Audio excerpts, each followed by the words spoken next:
and as long as we were not breaking any rules or anything like that, or something I would get anybody in trouble or anything like that. So we followed through, and then Friday we show up about 15 of us that went just saying a few chants. I mean, we stayed for the entire practice, chant them, and then at the end, obviously the team, all the players came up to the fence and kind of like air high fives and claps and all that appreciation for us to being over there. One thing that I didn't see was our head coach approaching us, so that was a little kind of like, okay, we'll see where we stand there. Um, so the rest, I would say Klaus was very connected, very enthusiastic with his emotion, like his personality coming out. Like he was the first one approaching us, and he was excited. Um, I'm not sure if we posted that video, but there was a video when they were kind of all there, and I had both of my child there and my children in there, and Klaus is like kind of like high fiving on the low with my kids. So that was I appreciate those things. So that shows that there's more than just the game, and then he was connected to the kids and the fans. Sailor was another one big one that he was kind of like giving that air of thanks for being out there and Betcher. So it was very nice. Nice, nice. It sounds like you brought maybe a little bit of home for them. Sounds like maybe they were a little bit more responsive to us. It's two Brazilians, so it looks like maybe that was a little bit bringing back from home. And also, shout out to STL Santos. He's actually joining us on Instagram at this moment. He said, "Hola amigos, let's go city."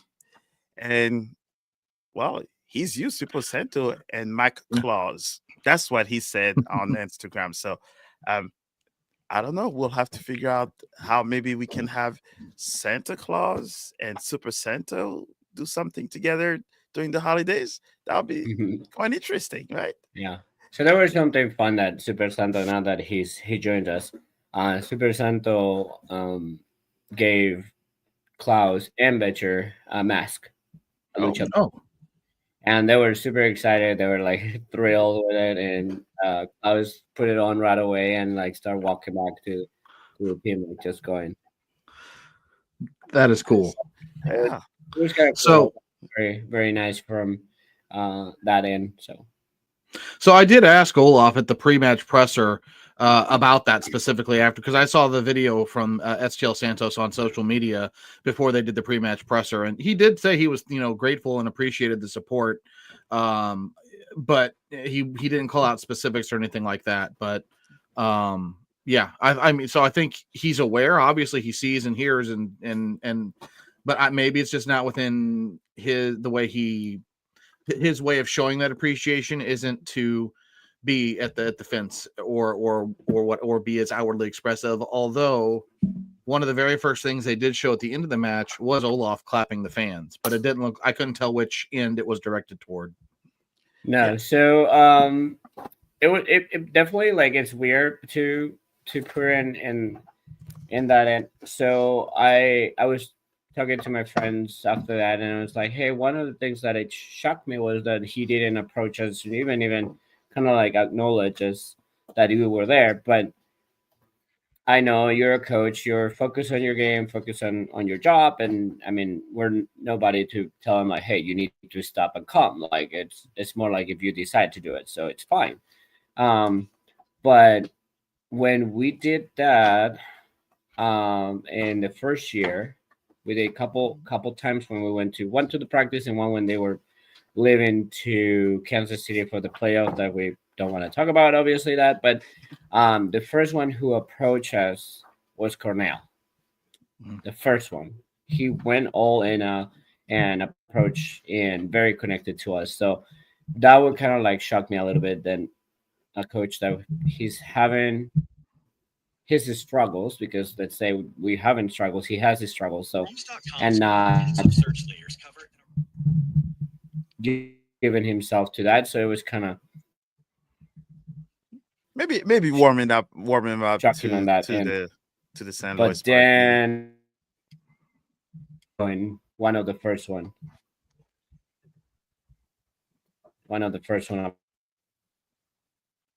Oh, looks like maybe we may have lost, or is it me? To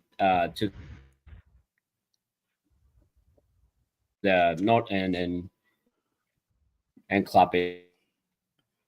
So is it just me or No, I don't hear him either. No, yeah, I think He's he's cutting in cutting in and and out. out a little is bit. everybody back there? Someone? Yeah, there you I go. think, Kinda. and give me Okay. 1 second too. Also, it looks like we're maybe also having technical difficulties on YouTube because I think Paw Patrol told us that we're not on YouTube. Is that? I mean, there's a lot of things to look to this game versus Vancouver. You of course, my prediction was wrong. None of us predicted it right. I said it was gonna be a 2-1 loss. Of course, you're a little happier with getting the points, but I think the center route for me would be like, you have this good defense now. You don't know if that good defense will last. You don't know if that good defense is going to stay healthy, or it already has faltered a little bit.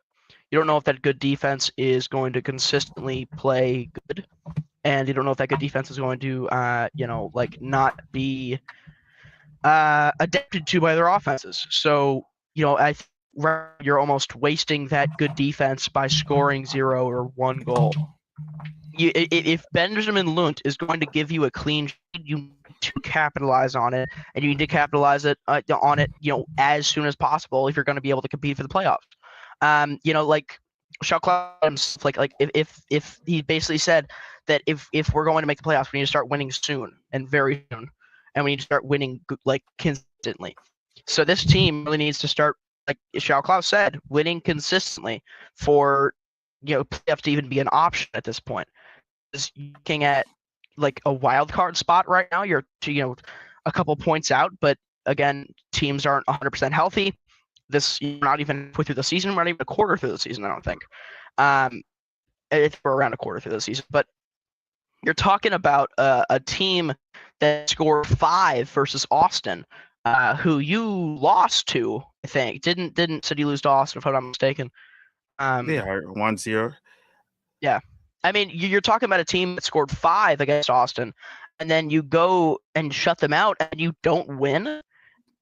That you got to capitalize on those opportunities. And we're hearing the same thing from Olaf Melberg, week in and week out. That, I think we played good. The expected goals was good, even though it's under 1. And it just feels like this team is sluggish right now. It feels like this team isn't capitalizing. They've had more goals called back in the last 5 years than goals scored. They've had 2 goals called back, both from Schauklaus on offside calls, and then the 1 goal scored was also from Schauklaus on the header in the game versus Columbus. So, like, you're not, like, I don't know. This team isn't clicking, and something needs to happen. Like, this is a step in the right direction, but you don't need baby steps right now. You need big steps. This team needs to start winning and winning soon, and if they don't capitalize on some of the easier schedules they have coming up in the coming months, then it's going to be tough for them to consistently win games. You're going to have guys like Jay Reardon back. You're going to have guys like Giannis Horan and Tomas Tolan coming back 100% healthy. And then also Roman Burki, of course, is a big one to have back to drive transitional game as well if the midfield isn't going to do it. So there's a lot of things to look at this game.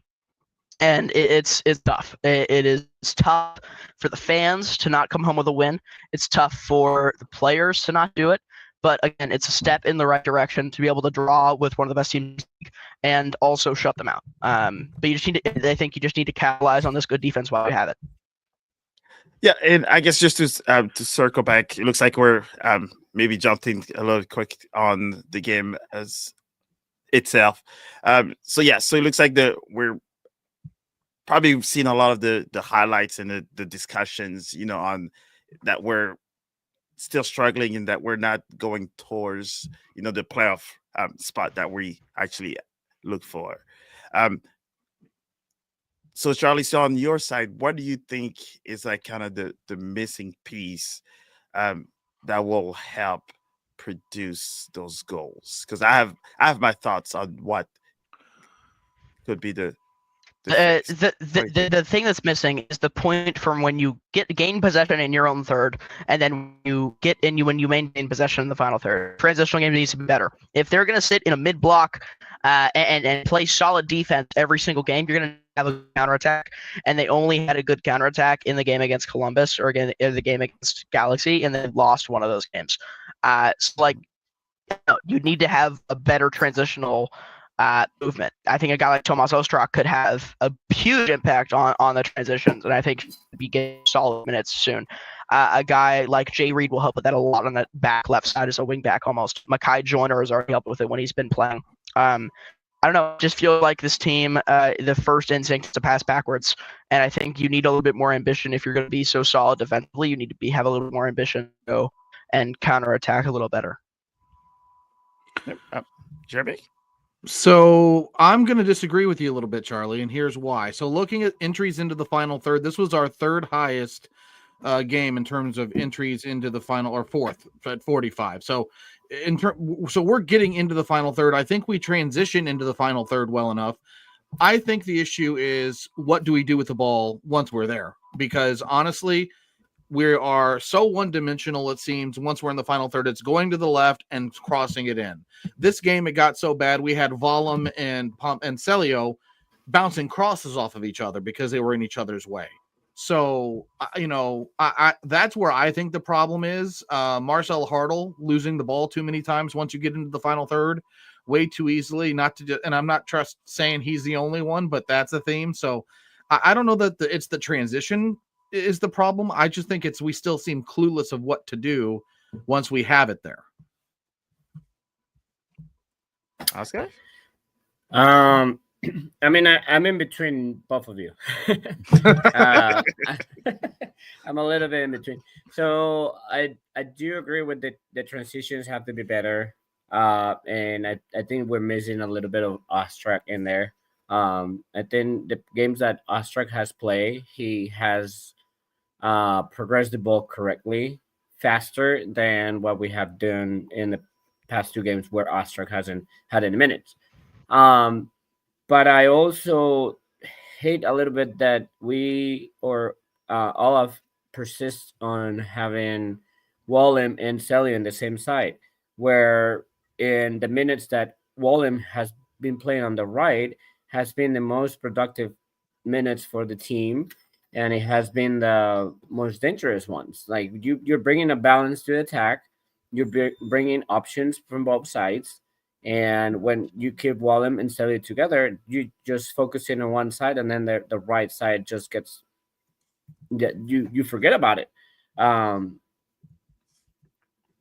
think Watts did a decent game and against Vancouver, but at the same time, Watts is not the player that he's gonna have defenders concerned that he's gonna take on 2-3 guys and then have an amazing cross or have an amazing shot.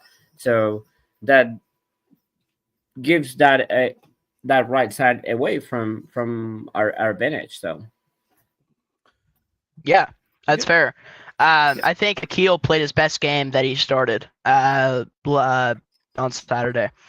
I think that game was really solid from Akil. He had a lot of good plays where I saw on the, especially like almost hitting towards the middle where he had to in moments against that Vancouver attack where he dispossessed their forwards like Brian White, many times that it felt like he was a good piece on that back line. Again, like that back line was so solid. And it's impressive without Henry injured during training on Friday, which brings up another point right here. Romo is saying, why so do we before we jump to like the injuries, because I think that's probably going to be like a long topic, I guess, especially how it's happening. So I think one thing I'm starting to see online that there's a lot of the discussion is that yes, on the defensive side we are doing very well, but one thing that we are not really highlighting is that St. Louis literally just stopped and kept Vancouver the highest scoring team, the hottest team. I will say the hottest team in MLS at this moment. They just blanked, Austin 5-1, a team that beat us 1-0 here. We can say that, the Akil, the Josh, Horn, they literally contain White to not even have more than 2 shots on goal or being a real threat. So I think what we have at this moment is like almost our entire team is playing exceptional defense for the games that we've kept them, into the game. But we also see that Hartel is going so far back to pick up the ball. Mhm. So by the time he gets to midfield, he's already gassed to 50%. And if he goes all the way to the final third, he's like at 80%. And that's when you start to see Hartel, the shots, when you start to see the shots going way up, is because those guys are all gassed out because they had to run the whole length of the field.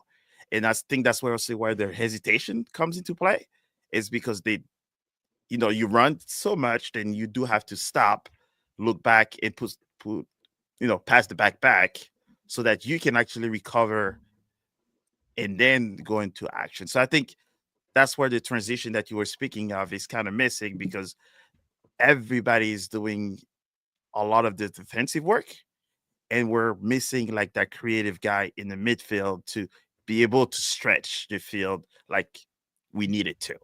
Right now, we So have we're good players, but we are missing that maestro in the midfield that says, Mhm. Wallem to the left, here's the ball. Akil to the right, here's the ball. Or Celio, here's the ball. And let's move it forward. I think that's like the biggest thing that I'm seeing that we're missing. well, yeah. I mean, we're missing balance. Yes. So we are extremely focused on defenders, defensive formation, the first in form, keeping a block solid, compact. Uh, and yes, what you're saying that with the block is still too deep, Mhm. then the transition and the distances are way too long for the players to do a long transition, a quick transition. It's tiring, and that's what we're seeing, that our players are getting gas at the end of the play, and then obviously at the 70th minutes they're gas and they cannot even rack their feet. That's another topic that we will touch a little bit when we go through the subs. But if you get a tired team, I don't know why you're not refreshing the legs. Um, then but we also, the thing with the balance is that we're focusing too much in defense. We do have players that are great on offense, but we're not using them to that perspective because we're focusing on having that block compact. um, there's other teams that have great attackers and they don't make him get involved in the defense. They say, I'm gonna do my block of defense with 6, 7 players and I'll have the rest that they don't get involved in the defensive side as much. So when we get the ball, they're rested and they can go and create something. So I think like that's what we're missing a little bit, that we're just wanting to involve the 11 on the defensive side, and I that won't work to score goals. Yeah. And we've seen it, that it just, we have 9 games when we have scored 5 goals, right?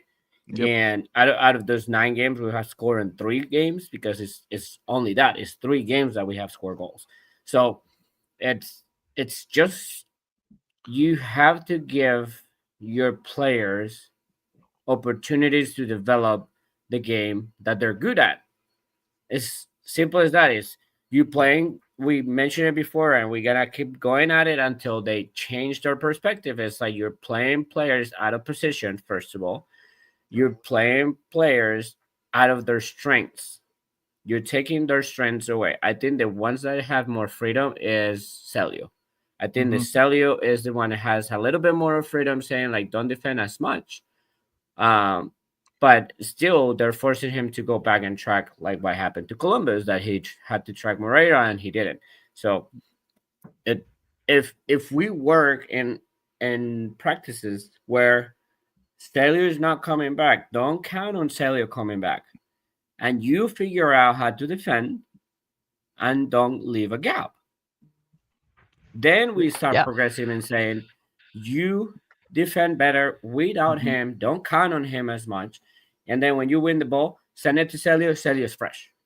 Yeah, and that's what Yeah. and that's what Yeah. I saw is that a one-on-one you have to be fresh and be ready to take on. So if you're doing all that extra work at the time, that's why a basic defender will almost be able to Mhm. take you. So yes, it looks like we Yeah. Daniel just said that we have a good defense, but Yeah. lots in company Yeah, ish I in mean, bed. like I wanted to, I wanted to just talk about it real quick. I thought it's a good point. I mean, like coming in that I'm gonna take it off real quick. Coming in that Olaf Melberg is a defensive-minded coach, right? Coming in that Olaf Melberg's teams are not going to score 5 goals a game. Coming in that Olaf Melberg's team is probably going to be very sound defensively. And what is the plan? Do you just expect Cedric Toyshirt and Marcel Hartel and Shao Klaus and Rasmus Alm and Celio Peyu to have career years and then you maybe make the playoffs? Like, I don't understand what the plan going in was. You have a coach that doesn't prioritize offense, and then you keep your offense from last year that was good, but then you don't account for the defenses knowing, because I think part of the that offense was so good once Hartel and Toyshirt and Betcher came over was because no one really knew how they played, right? They were kind of mysterious a little bit. It's hard to get scouting reports from the Bundesliga too. It's you haven't seen a ton of the player, and then they come in and then they get 3 assists in the first game, like Marcel Hartel did at home, and then you're like, wow, this player is amazing, and he had a great second half of that game or of that season. And then you come in next season, all these teams have all the data and research on these players, and then they just learn how to attack differently, and then they just learn how to defend them, and then they're just not scoring goals. So I don't know what the plan was coming into the season, to just expect that other teams wouldn't catch up to your strategies and just keeping the same offense. Yeah, and I think go that ahead, we have a sorry, Jeremy, but I think the strategy that we have is from last year and this year is very different. I think the way Hack was seeing these guys was that you know what you're supposed to do, so here's the freedom to try those things. That's why they were so successful going up and be a little bit more creative.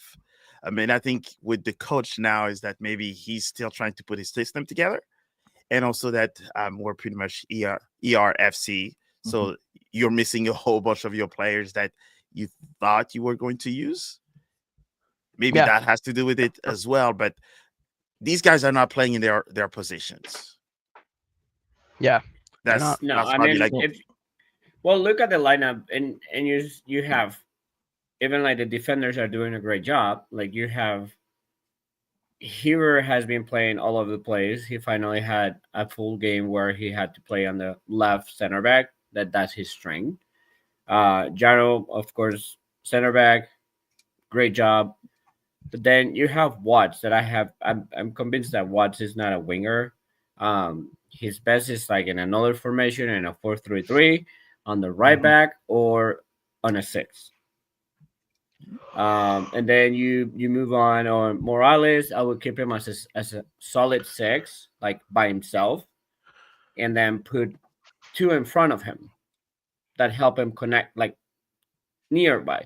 But we play with Hartel all the way back there when Hartel should be scoring goals. Hartel should not be whatsoever playing a 6 position, not even an 8 position.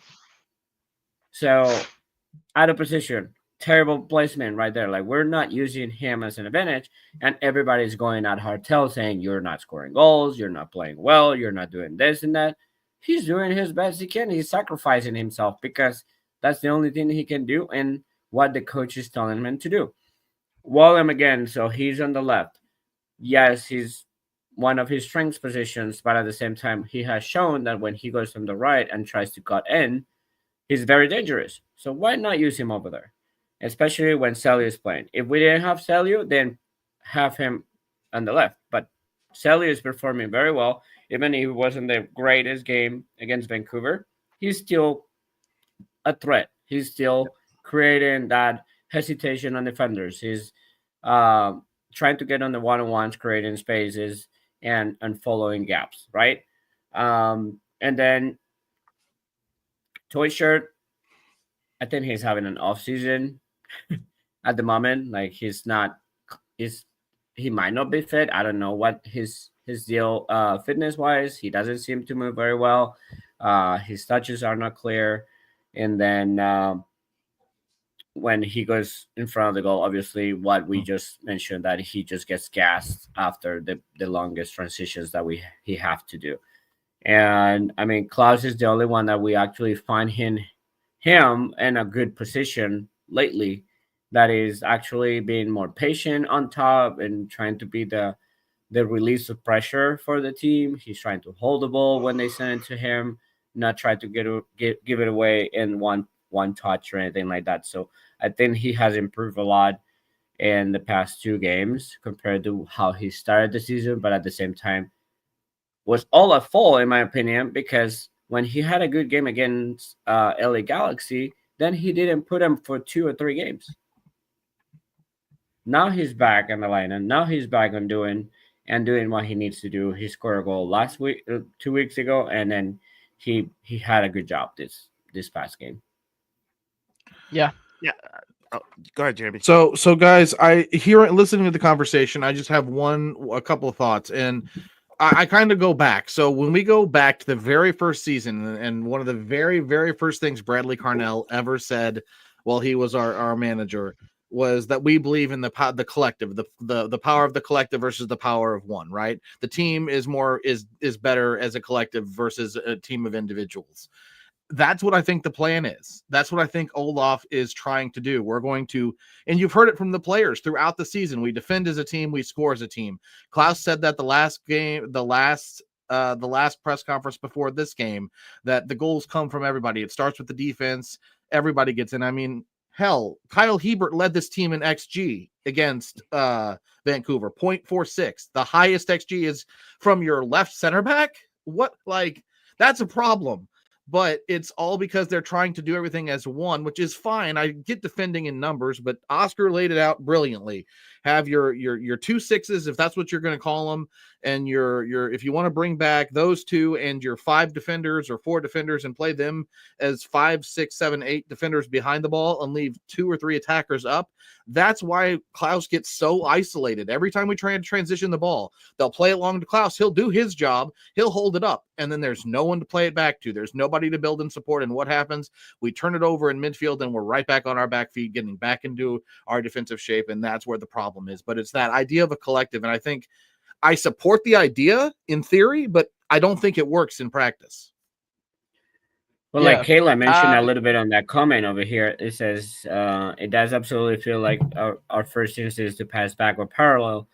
We need to forward movement. Obviously, yes, we all see that. That's it, because I was in some point I stopped on watching a little bit how we were gonna transition when we win the ball from the back, and there's nobody up there. So there's no really options to play forward. So that's why we have to play parallel. There was a specific play where we swing the ball a couple times, pressure start coming in, and then Lund receives the ball, and he had, if he was Berkey, he would have sent a long ball to the right wing on the space that Watts had a clear path. Watts was actually going like, send it to me. I had the space. Lund saw it, but he didn't have it, and he played it out to more pressure, and then we basically give the ball away after we couldn't release that pressure and go out of there. So that's a little bit on like, hey, we don't have the quality to come out and make that quick transition where you make 5 passes in the back and then 1 long one that Berkey will give us. But at the same time, when we win the ball, we're already our backs to the wall. Mm-hmm. And the only one, like you said, Jeremy, is Klaus. If we find him, great. If he can hold the ball for 2-3 seconds, the most, great. Then he's gonna lose it because he's gonna have 2-3 guys that are gonna close on him. He's gonna try to force a pass because he doesn't want to lose it, and then he gives it away, or he just gives a bad pass. So it sounds like we're giving the opponent too much time to come back and pretty much line up their defensive, because they know that it's 1v3 or 4 depending on their defense, and Klaus is also one of them that do go very deep to retrieve the ball as well. How much of Toy Shirt's issues do you think are like, if you think about him as a player and his profile, he's not pacey. He doesn't have, as Lutz would call it, the need for speed, right? He doesn't have that pace. He's a technical guy who is supposed to be very agile at handling the ball and a decent finisher, poacher, if you will. Playing him as a right wing isn't going to suit his game. So, I would almost, and I hate to say it, but I would almost rather see Betcher there. Betcher's got the athleticism and the speed. I know you can plug him in at the end of the game, maybe, and he's that pace off the bench. But I almost wonder if that's the better look if we're going to play this kind of a 4-3-3 in look in the attack, just to get more athleticism out on the right. I love Toy Shirt. Don't get me wrong, but I just don't know that he fits the profile of a right winger.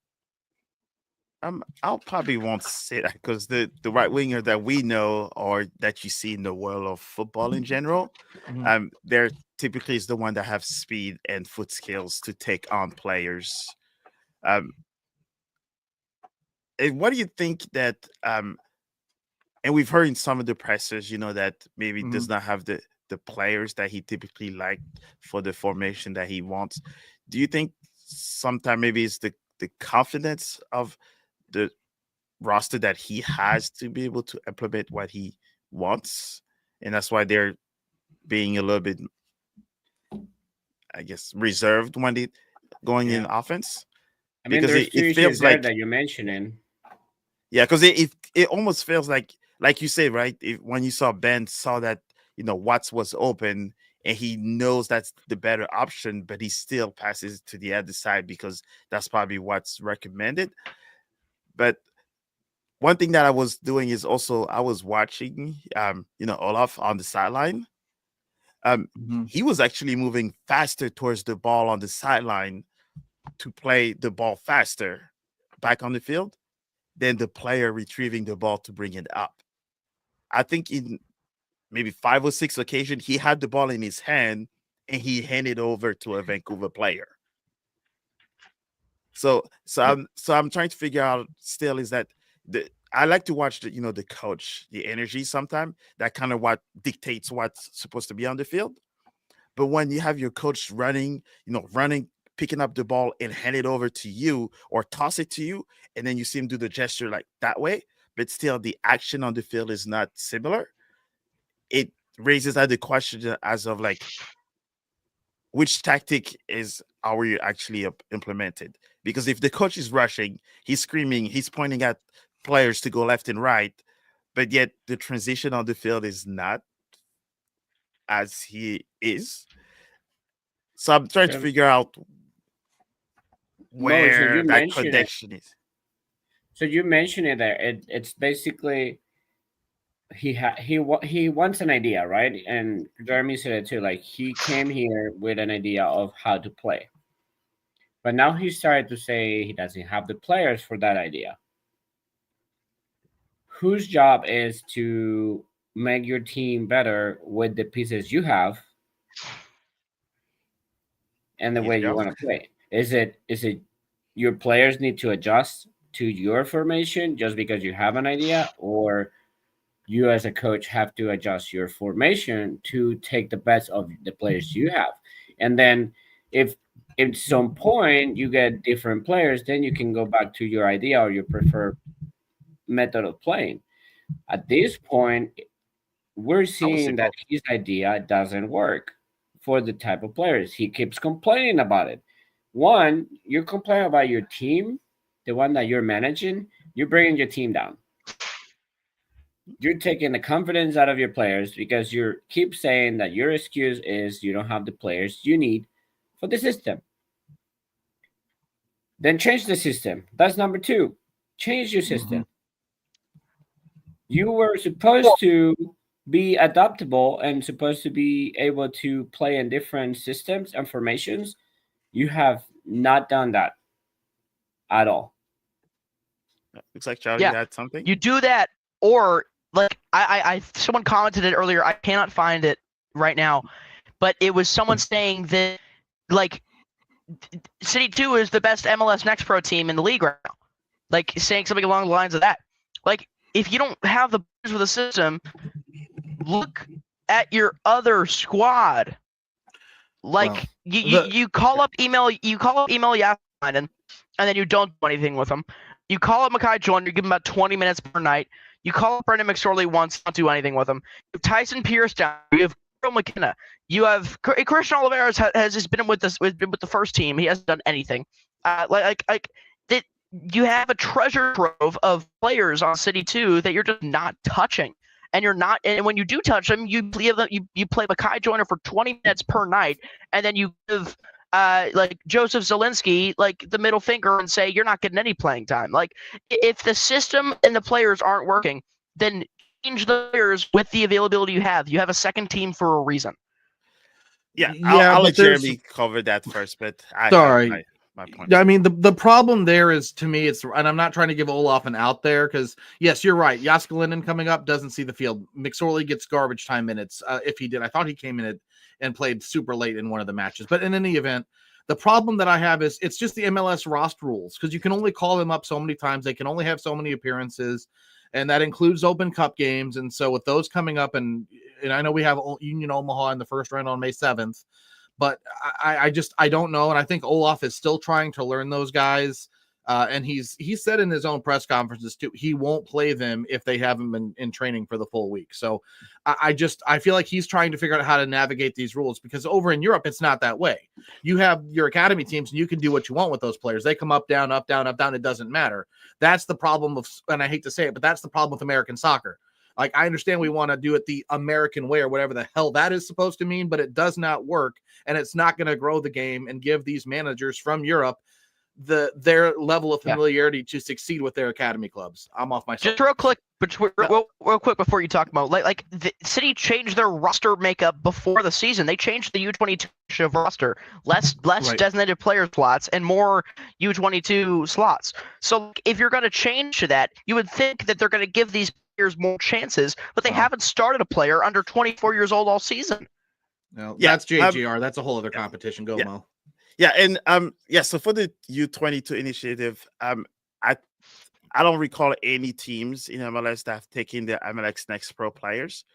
For that, I think that one is like one of those situations where it's like Durkin, right? Was young enough, but he has international soccer experience where they can use that U22. If regarding MLS Next Pro and CD2, those are my guys, but they have those crazy restrictions, right? My guy is a homegrown player, but he still have restrictions to deal with. Those loans are stupid. We all know that. Like you said in Europe, right? Chelsea in just last week, they had one of their 18-year-old that was in the academy. He literally jumped everything and played for the first team and scored, right? Yep. But there was zero restriction. He's like, you're part of our 100-player list. Right, it's a club. Yeah. Yes. And then you just, whoever, if you play well in training and then you come with us, you will play. MLS, they put all kinds of crazy stuff. And I think that's, and also City, what I've seen for the past, 3-4 years, they're also very careful of how they bring up their young players, right? Yeah. We also saw Caden, right? He has not played much with City in general, but he plays a lot more with City too, and he was our first homegrown. And he has also youth national team, caliber. So I think what we're sort of missing is maybe that youthness of it, but that will have to come with someone outside of City 2 players. Those guys are great. They are the second best team. Unfortunately, we got knocked down by Chattanooga for that, but they are doing great at this moment. But unfortunately, those guys will need those 20 minutes, to get acquainted with the big stage before we can just throw them out there. Only Miami has U22 players that you say, hey, Kamachi no, is only like Miami. Yeah. No, I'm saying like Kamachi, right? He's one of those. No, I know, but players, I'm gonna right? give you another example. So, and now that you're touching that topic, who was I mean, according to FOTMob and according to the hate given by the fans on Saturday, who was the best player of Vancouver? Oh, that guy. What I forgot his name. With the Anybody? Ocampo, the guy they were booing. Ocampo, Yeah. the guy who were booing. He has the biggest qualification on FOTMob with 8.0. He is a right back from Colombia, 21-year-old. It's also good at And gymnastics. He's good at whatever he did. He got everybody I- out on their heads. I mean, I heard the Australian breakdancing team was calling him to the next That Olympics. too. He did better. I think he did Yeah, better that's what I'm talking about. than Hey, the girl over there. Yeah. But I totally this understand. is what I'm just saying. So, But like, you're right. but you're saying like our biggest hope is that we bring a CD2 player, and out of the sudden they have to carry the team. That's not how it works. That's not how it works. That's not. CD2 players, they need development. Let's be real. MLS Next Pro is the third tier, almost fourth tier on soccer in United States. Yeah, it's It's officially not the third. second tier. Yeah. Yeah. It's not like you're almost there. No, the level MLS Next Pro is not a second tier league. So if you're expecting a player from MLS Next Pro going up and then fixing your first tier team, you're screwed. There's the difference fair. I mean- between European soccer, where you have your academies themselves because they guide them on level to what the first tier is going to be. Yep. We're not doing that. The level is still too low in that league to compare it to the main one. Yeah. I was more happy when, like, for example, Miggy was on a loan and in USL Championship because that is a second tier. So if he gets good performances there and you call him back, then he has a level playing. The same thing we did with Sam Adarian in one point, right? We sent him to a championship team, and out of the sudden he was playing very well. Hey, come over here and try to score goals for us because we need him. And he actually scored some goals. Yeah, so that's why I try to be very careful. And even other people mention that, and I try to be careful when we say youth as well. When, if you think about it, we'll say a 18-year-old that's played in a European academy, they technically have 12 years of professional soccer experience by the age of 18 because they've played in a professional environment since they were 5, 6, 7. And they've moved up the chain all the way to 18. So that guy that I was telling you from Chelsea, right? He was in that academy since he was 7, right? So he played with all of those guys. As an 18-year-old, he was a grown man, pretty much technically. So I think, so since we're kind of bringing it back to the St. Louis environment on here, so there was a point as well here where we mentioned the injury section of City. I like to call it sometimes ERFC because we have a whole bunch of our starters injured at this moment. So there've been two topics that kind of came up. The first one is that how is the training regimen is happening behind closed door.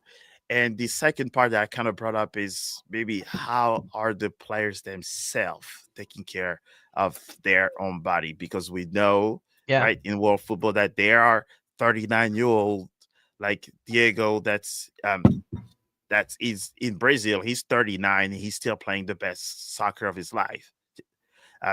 So what is your guys' take on the injuries that we keep on having, which is I guess season 2 now, of having a plethora of injured players? I mean, just I mean, on the training part, like, I don't know. First of all, like what Romo just said, like you're paying for almost like damaged players. A lot of your players are like already injured and they've had injuries before. But like also, so Taylor Twellman posted something the day of the game when he found Enrique Kessler was injured. He said from his sources, from what he's heard rumblings around the league, is that City FC is one of the only teams that practices 11 on 11. That's what I've heard. Is of course nothing is fully confirmed, but if that's true, you're talking about an environment that they're not used. Talking about workload that's way heavier.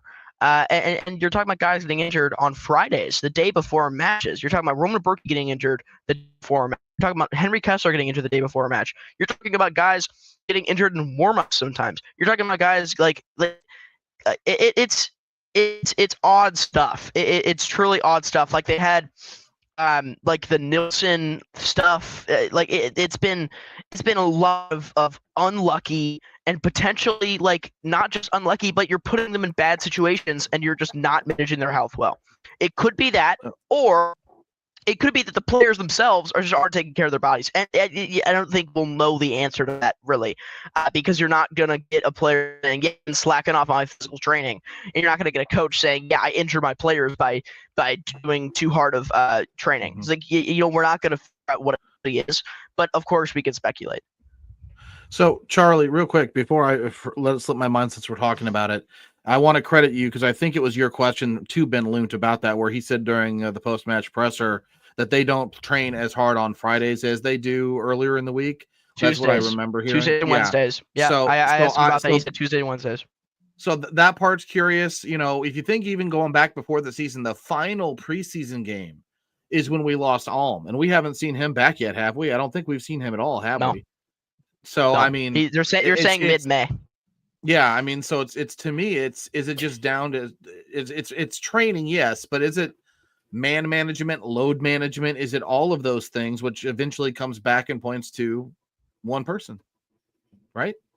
Olaf? Yeah, but I think some of that discussion was happening also when Carnell was here. So, it sounds like maybe that style of training is following the coaches, and now everything is ran by data as well. So the coaches have a lot of consultant that goes to them and says, "Hey, this is X player that can play X amount of time. This is what they can do. It cannot."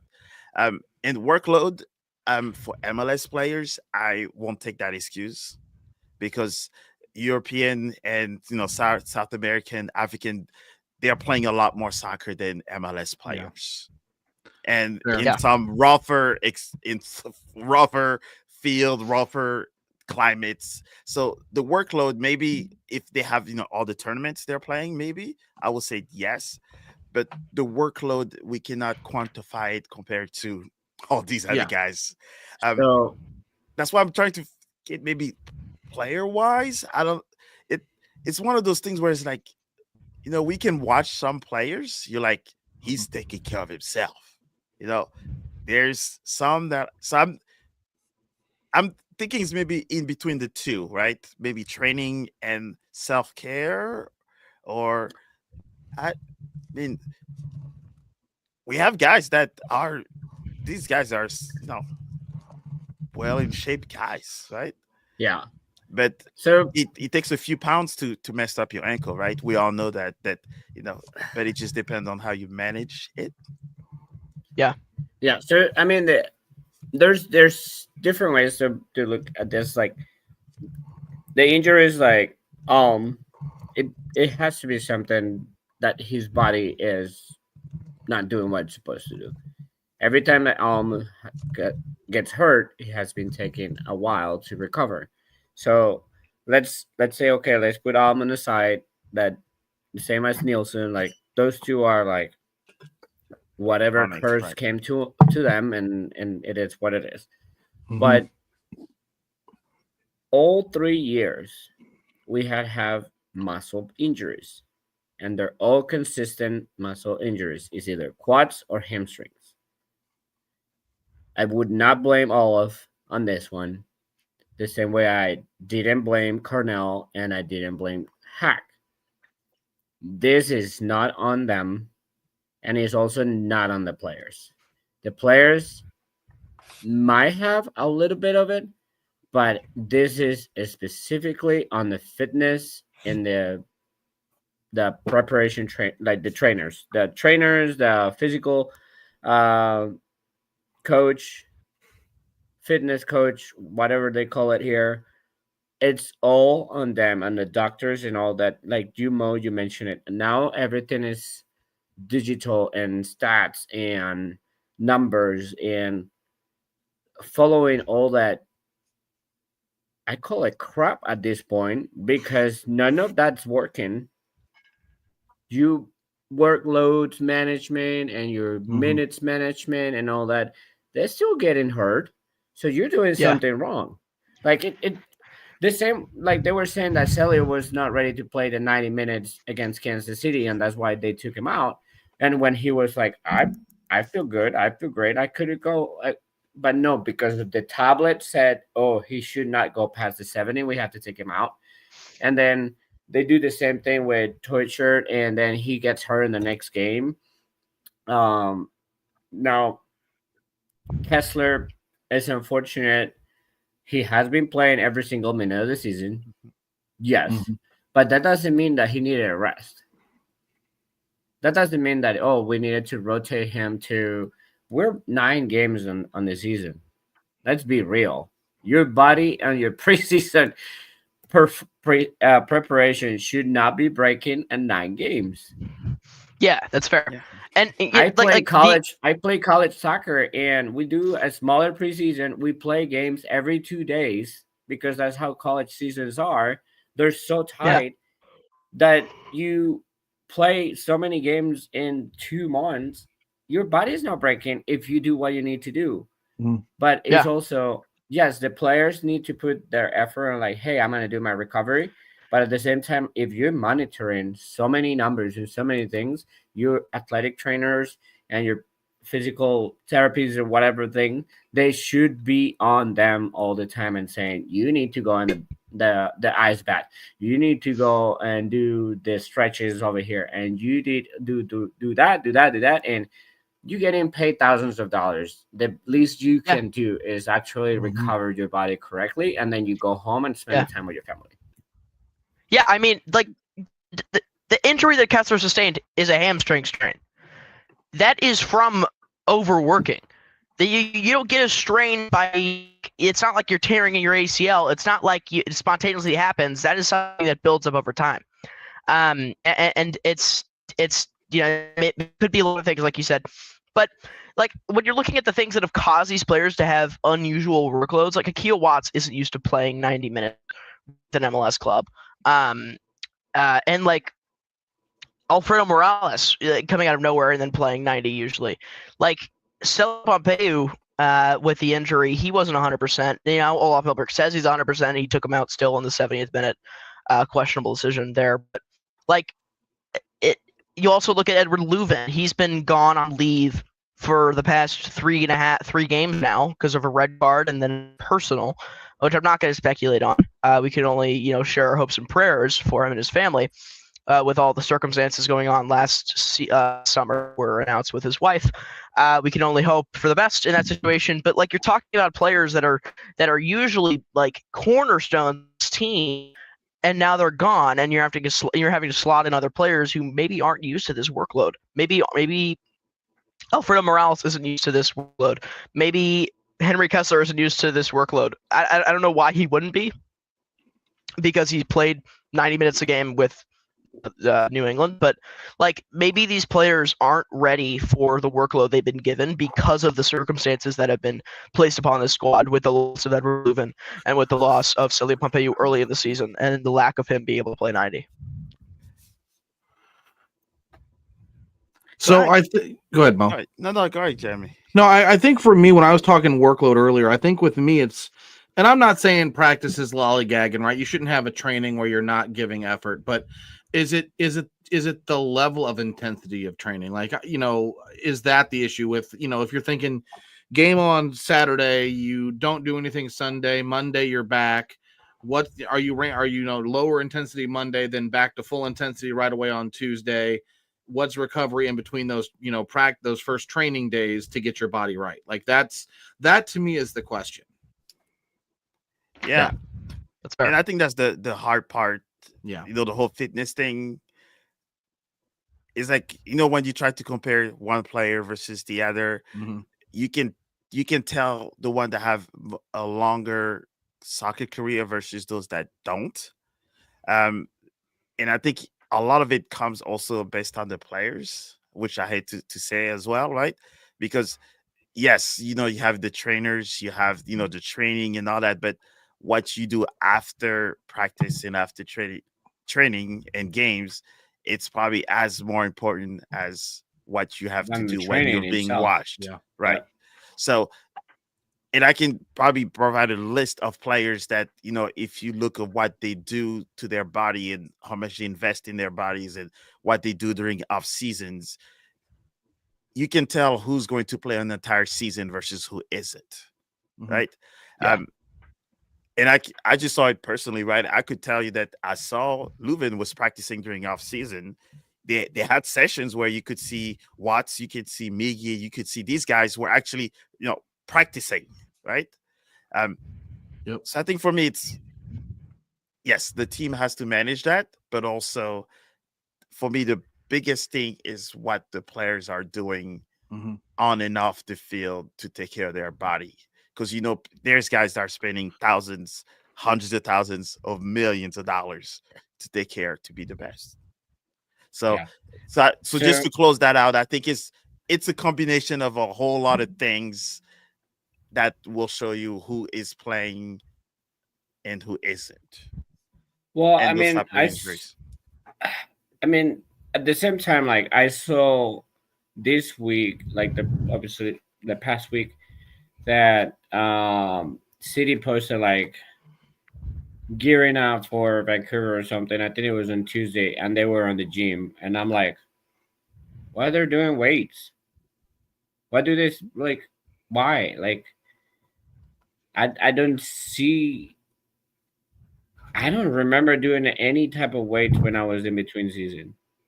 Like, it was in the middle of the season. It was all out there playing like fitness, game fitness with the ball, like Mhm. running, doing like, and if you were doing any type of weights, was body weight, plyometrics, things like your endurance in your core is working, but not like heavyweights or lifting or anything like that. Because Yeah. I don't think We're like not doing that's squats. like, No like squats. I don't understand it. And then saying that I watch the Friday practice. One, it seemed a little bit long for a Friday practice for a Saturday game. Um, Yeah, they did seem to be doing.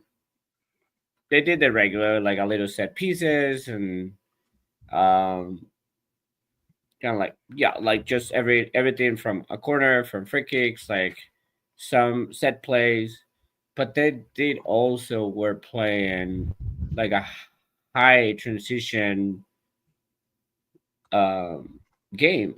Like you lose the ball, you go the other side, and like vice versa. Like just like a quick transition. And I was like, not on a Friday. Like I Mhm. a Friday was It for didn't like work. the fun, like the fun things. Like you would go and practice it on Friday or before a game were like super fun. Like just like, oh, I know I'm gonna do like the relaxed stuff. Like might not even like do too much. Like sometimes they were actually boring because you were doing set pieces and you're the guy that you had to be on the first post. That was really fun to do, right?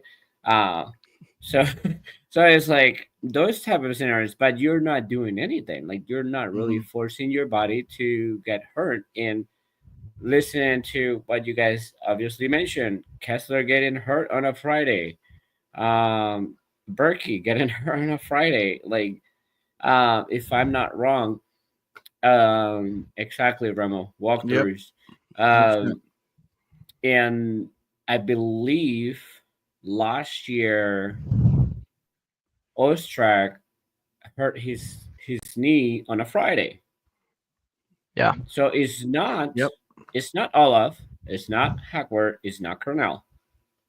But yes, it's in your practices, you're controlling your team, but there's something in the mentality of the club, the team, the players, or even like just the fitness people. Mhm. Like why you're doing so much on Fridays? Why are you going into 50-50 balls that hard players? Like, let's be smart about that too. Like, Olaf cannot control that someone goes in a 50-50 ball and hits somebody by accident. Because it has happened in big teams too. Like Mo will remember Kamavinga getting some, I can't remember his name, out of the World Cup. The Chelsea guy. And he was out for what, for quite a while. So it's on the players. Yes, it's on the players. You take care of yourself, especially on a Friday. Like, just don't go as hard. Like, I mean, you already did your job during the week, and then go and do your job on Saturday. But also, less as coaches and the managing team, like, come on, let's stop doing that much. Like, seriously. All right. So I guess so to close out, were you going to say something before I close that? No, go ahead. Go ahead. Oh no, just to close out good. the injury part. So now, out of this extended list of injured players, and I will exclude Berkey because that's a given.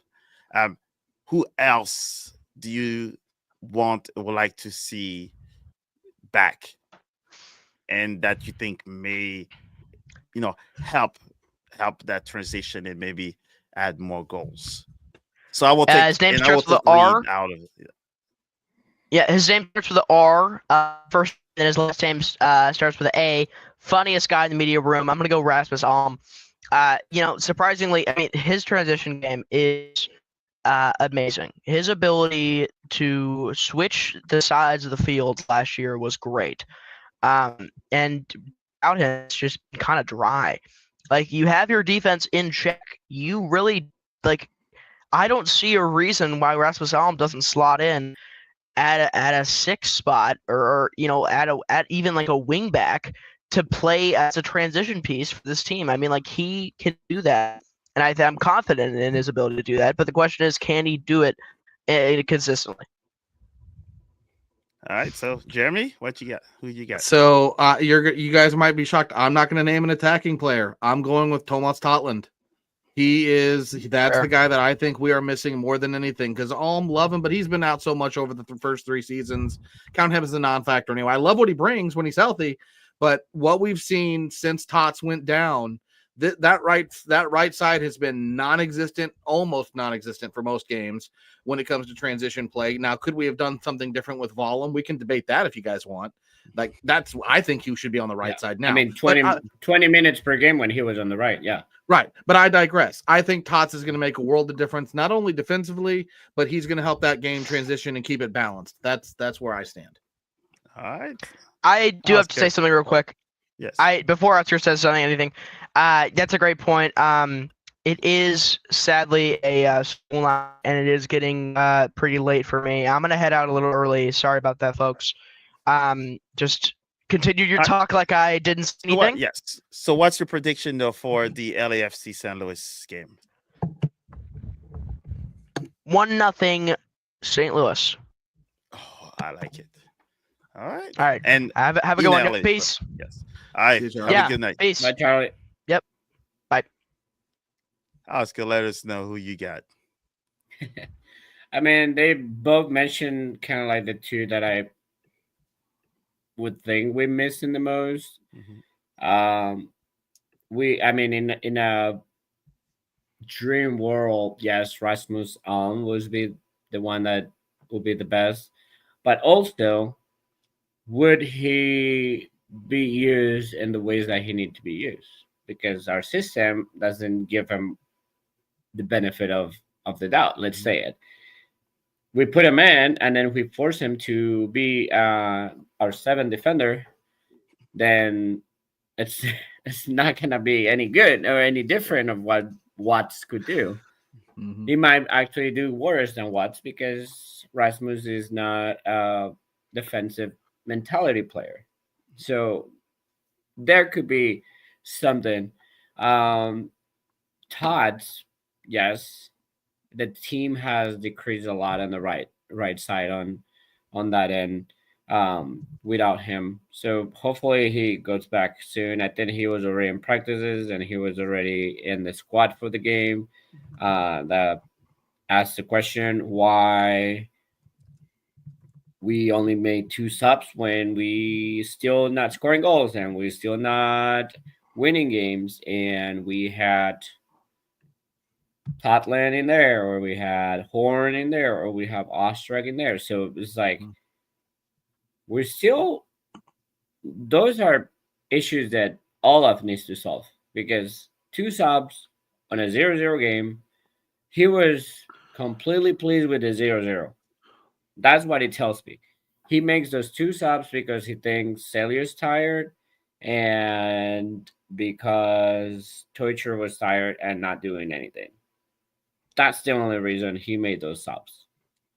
But He's let me go sideline back before antics. we move to the next topic, but go back to, and I gonna side with, I mean, to conclude that one, I would say Tots will be the most needed player on our injury list.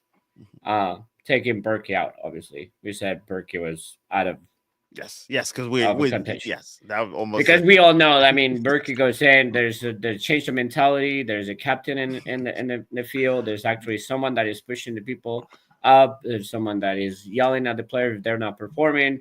There's the transition game when his long balls are accurate and can release pressure. Obviously, like Berkey would be the one, but yeah, Tottenham will be the second. And I don't want to side with Jaden Reed. I know Romo, my homie, is saying that Jaden Reed, but at the same time, like, where are you gonna put him? yeah, that's a good Who are you question. gonna take out? Like Jaden Reed is not a player that is he's a great player. Where are you gonna put him? Because right now you either like you're using Wallem on the left wing or you're using Celio if you make it different. Would you throw Reed in his left wing back and move Vollum where Morales is? No, I want Wallem on the right. I can Okay. move him on the right, but I don't want him on the 6. Okay, fair. We need Reed somewhere. I think he has the better crosses probably in the team. Mm-hmm. He has the best crosses. That's how we were able to score a lot of goals last year. And he has the speed and the dribble skills as well. So I think he will complement Wallem and Celio great, because now the opponent will have to think twice about pressuring us high, because now they're like, also now we have to worry about these 3 guys because they have speed. So if you add Totland on top of that, I mean, that's 4 guys they have to worry about on either side. So 2 and 2. Yeah. That will free up Celio for dribbling 1v1 versus 1v2. So I'm definitely interested if these 4 guys are available, as long as we don't hold them back. I'm curious to see how. But So that's you're one I want saying, to so throw. basically put in Wallem on the right, or Totland. Let's say Totland's back, so Totland on the back on the right wing, and then you have Reed on the left wing. According to how we played last game, that it was a 3-4-3, basically. And then you have Celio, Torture, and Klaus. So you are having to find a place for Wallem and Hertel. Hatta will have to be up, and so that's the Then you will. that's when you have the bad the problem that is a good problem to have, to where you have too many attacking players that you're trying to figure out where to slot them, versus having to slot players in places where they will just do the correct job for the time being. But Right? that's what I'm saying. Like, I don't think Reed will have a starting position player. I will say probably I won't say starting, but I would think that with the speed and aggressiveness that he has, if we can put Celio Wallem, for those 65 minutes, like butchering those defenders and those defensive midfielders for 65 minutes or 70 minutes. And then you're like, bam, you have Reed now who's fresh coming in for the end. That's how you're able to do, expand the field and have him, move up and have those crosses. Then that means Klaus or Betcher does not have to come all the way down to carry the ball. He can then bully those defenders and those goalies like he did the first year, right?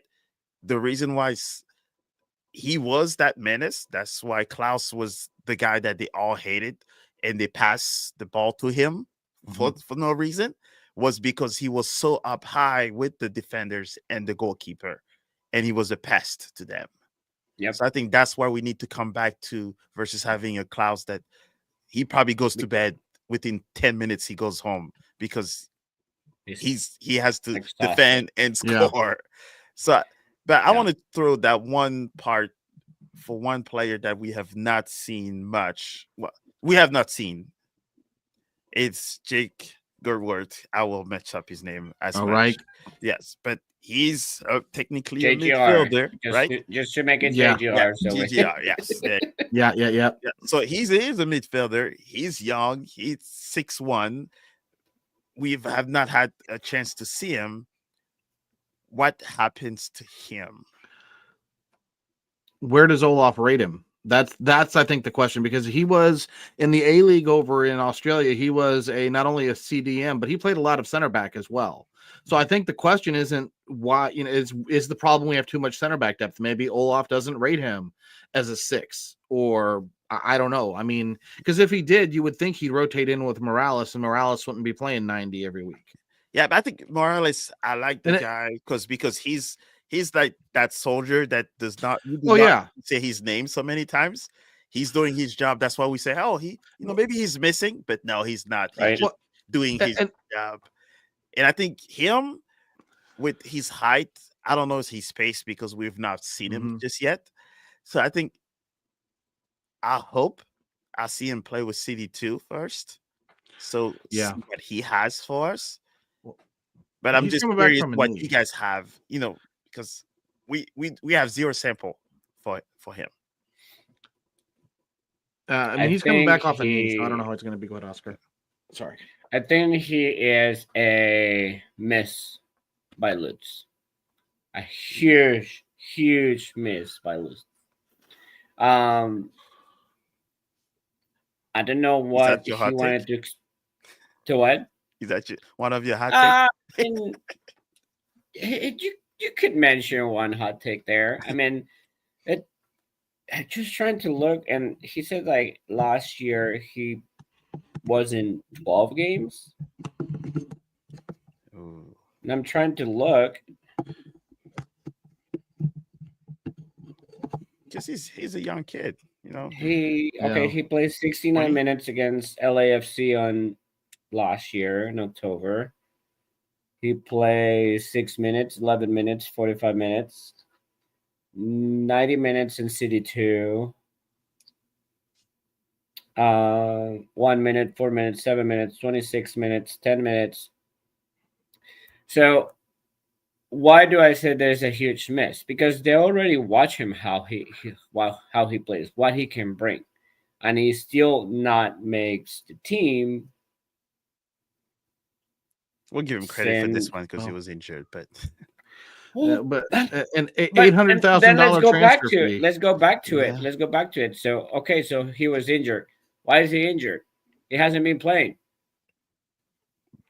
It's a very good question. It was off-season knee surgery. I don't know what happened, but it was an off-season knee surgery. And here's the thing, I think my frustration with that, granted, I'm not saying it would have helped with recovery time, but when in the offseason did he have the surgery? When did he know he was hurt? Like, we're never going to get those answers in that much intimate detail about it. But again, is it a management thing? But I'm not. I won't go to the full miss just yet. But for $800,000 in transfer fee, which was uncovered by, I think it was Matt Baker from Flyover Footy, is the one who dug that out from some newspaper in Australia. I mean, that's a lot of money to get a guy who I think you called it out, has played 90 minutes once for us. as a And U22 you don't initiative player. and you don't think he's still a bit huge miss? Oh, it's a miss. I'm not saying I'm saying I would like to see what he can do healthy with sustained minutes before I say he's a miss. But right now, yeah, it's ugly. And he's It don't look 22. good. He's 20 Yeah. also. I mean, so he has that. He's got time. It sucks when you have a price tag at this young. So I just wanted to see what you guys thought about him. For me, I'm like, I'm waiting. I want to see a lot more sample size of what he can do. Yeah. Before, but most of it he's injured, and we don't speak much of him for that part. So just wanted to. So if he's already ready, because he has been in the bench already a He's couple warming up. games, Yeah. right? Yep. You have last game you had 3 available subs. If he is actually something good to have, I would have put him for Morales. I would have put him for even like Watts, even like Wallen. Like you slide someone to another position and you make him play the 6. You move Hartel higher because you need to score a goal. But if we're having players to have him there because we have to fill up a spot, and we know that because the moment that he didn't fill up a spot, obviously the media asked him why you didn't fill up a spot. So now we're filling up a spot with buddies, but we know we're not going to use him because we put 2 subs again. Mhm. And that was my hot take of today that I wanted to bring, and is why in the world, and I already mentioned it twice, but we only use 2 players to try to win a game coming out of the bench. Jeremy, I I'll give I that to do you. I hate have that. no clue. I do hate that. And it drives me insane before Jeremy gets his opinion. So I don't know if some of you know, but I mean, I represent one of the players in WSL, Racing Louisville. I'm not going to mention names and stuff, but it drives me crazy that the entire last year average of substitutions for her team were 2 per game, and they were all coming after the 75, 80th minute. Not trusting the bench whatsoever, that coach. And she's still doing the same thing this year. Why you have 5 substitutions? Coaches used to complain that 3 were not enough. Yes. And now that we have 5, there are coaches that they're not using even 3. Yeah, Okay, I was gonna that's bring up my the rant, 3. rant So over. that is a very good question. Mine, maybe it's trust, or not technical awareness of what they want to change during the play, or they're just sticking to what their original plans were. Yeah, I'm admittedly going back and trying to look through notes from the post-match presser to see if someone had asked that about the subs, because I admittedly was not able to attend the post-match press conference. But yeah, I don't see anything called out in the email from the club. So my only thought is either he thought we were playing really well at the time and he didn't want to change anything. I mean, that's the only thing I can think of, is that he thought, well, the team is playing well, we're not giving anything up defensively. Because I mean, he didn't even change out a center back. Not that we had, who was on the bench, Wenzel maybe. He was. Benzel, Horn. Yeah, Horn. So I mean, and Tots was back, but they didn't play either. So I can only imagine. My only conclusion is he must have liked what he was seeing and just didn't want to mess with the chemistry that was going. I mean, he said it after the game, and again, Lutz told KMOX on Sunday that he felt we had enough chances and enough half chances. We played well as a unit. Yeah, and he even Lutz even went as far to tell Tom Ackerman from KMOX that the offensive mindset of the club is improving. We had good movements yesterday. Possession was decent. Number of chances and half chances were there, and that we've improved in our offensive setup and in our offensive game. Right now, it's just a step-by-step process. I'll give him the offense part. There was a lot more half chances. Yeah. I call it half chances because there was no shots, Yeah. and also that when we were in the box, instead of like you know you from what I've seen and what playing and all that is like when Mhm. you see the goal and you're in that box penalty box, it pretty much you're like a horse, right? All closed in. The only Yeah. thing you do is you want to shoot the ball, and you do not just look around and then try to pass the ball out the box again to cross it back in. So Yeah. I think maybe we're missing some of that aggressiveness or maybe selfishness that we need on players. That's like, I'm in that box. I don't care Mhm. who's in front of me. Either I'm going to throw a body myself or you're going to shoot the ball or something because I've seen other teams do it against us. Yeah. Austin was the one that I saw, right? When we were the last Mhm. 25 minutes, we were at their neck. But every time there was a shot, there was a limb somewhere. There was a head, there was a body. Something.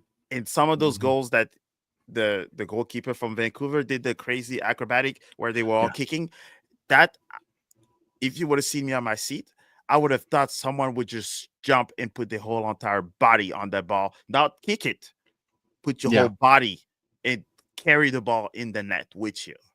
But no, we saw people try to karate kick the ball in the air. I was like, Right. you're missing that one part where it's like, dude, he's about to take a shot. The goalkeeper is he's on top of his head. Go with him. Carry the ball. Oh, Yeah. Yeah. There's lack of hunger. That hunger, like that you're mentioning. But I wanna. I'm the one that brings everybody down normally, and it's like I'm the pessimist and stuff. Like I didn't see that much of greatness or like, oh, we improved so much in the game. I saw a very dull game, a very dull game. I don't think it was. I don't I know, don't think the Oscar. game was entertaining. I don't think the game brought many offensive sides on any of them, and that's why, like, hey, we kept Vancouver to one shot on goal, but I just don't think they created much. Was that they didn't really Mhm. put the effort on creating chances. Was it because our defense, or was it because they didn't really perform as Vancouver, or they just were preparing and saving themselves to face Messi and Miami tomorrow? No, I I would don't say know, I but would say I didn't see a full Vancouver. effort. I didn't see like a full. I want to win this game. I think Vancouver knew like if they could come out of this game with a 0-0 game, they would be happy. No, That's what I saw from them, and I then don't think I from saw that us. part. I think I don't think I saw that part. I think you could even see Brian White when he was going. I He mean, was going to score. I think it's Brian White. yeah, Brian saw it. Yes, but I think our No, defense. you said it right. I'm just saying it's Brian, but Yeah. it's him. It's- Is the type of player that every time like he gets the ball, he wants to score. Like Yes, that's fine. and I think But our as defense an were pretty strategy much of there. Yeah. as of the strategy of Vancouver, I don't think it was like we need to win this game. We're gonna put all our numbers or everything on scoring a goal and winning. I think they were more of like, let's just see where the game takes us, and if we win it, we win it. If not, well, a tie will be fine. Let's just not concede a goal. Yeah, And I for think I our end, yes, the attitude was there because I'll give obviously City that like the attitude was there. We were trying to make things happen, but we're still not clear. We don't have that finesse moves and touches that create good chances to actually score.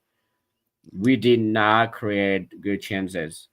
And even like they didn't have the excuse to say like, oh, we had more shots and than the other team and we deserved. No, because we didn't. We only had 8 and they had 11, I believe.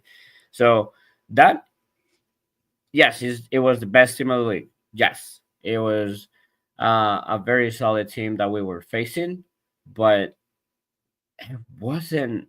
I don't think that was a high level game. I think it was a very dull, like I said, something that Vancouver kept that control, knew that what they were doing. Obviously, the only mistake that they made, and we should talk about this. Our We- next topic Oscar needs to is watch. the Oscar needs to rewatch the game. We maybe haven't I played did not afterwards. rewatch Well, this game. Yes, you I need to did not rewatch. rewatch this game, but the only thing that I say that Vancouver might made a mistake, and the only player made a mistake was the goal. That we should touch a little bit about the Oh, goal you and the sure you want to do disallowance that? and all that. I know there Yeah. were some questions in there on the chat that they wanted to a little Yes, bit and explaining yes. So, on the Mhm. well, I guess one on is the the offside, but offensive coach. that was the Oh, only yes. that was the only mistake that Vancouver made, I believe. Yes, so I think so. Yes, so I think it was the explanation of that stupid rule that they changed Yeah. for the offside. So, do you want to carry? You want to Jeremy, speak I of think you that, had Sure. Jeremy? Because I know what Yeah. that rule is and how it changed recently. No, Mo, I mean, I can give you the explanation that Justin Horniker got when he submitted the question to Pro, and what their response was, and what my understanding of it is, if you want, and then you could take it from there. But Yeah, my foreign uh, self that was just gibberish. No. By the way, but, yeah. so the official statement, if you hadn't seen the play, is that the defender in question made an instinctive stretch or reach for the ball, which resulted in limited control of the ball. While this was a deliberate action by the defender, by law, this is considered a deflection and not a deliberate play. The VAR was correct to recommend a review for offside in the attacking phase, and the referee was correct to accept the recommendation and disallow the goal. So that's a lot of gibberish to basically tell me that you can deliberately make an attempt to play the ball and deflect it, but it's not deliberate by the law, which is utter nonsense. But I'll shut up. Yeah. So pretty much what I understood is that Kip Keller, Austin, 2023 Yep. against Klaus, when he passed the ball to Klaus, and Klaus turned around and scored. If it Mhm. was this year, they would have said no, it is not a goal. That's how I understand the rule, right? It says Right. that he reached to try to get the ball, he missed it and passed it to the offensive player from the other team. They cross it, they score, and it's not allowed because it was not fair to the defender. Like, Mhm. are we?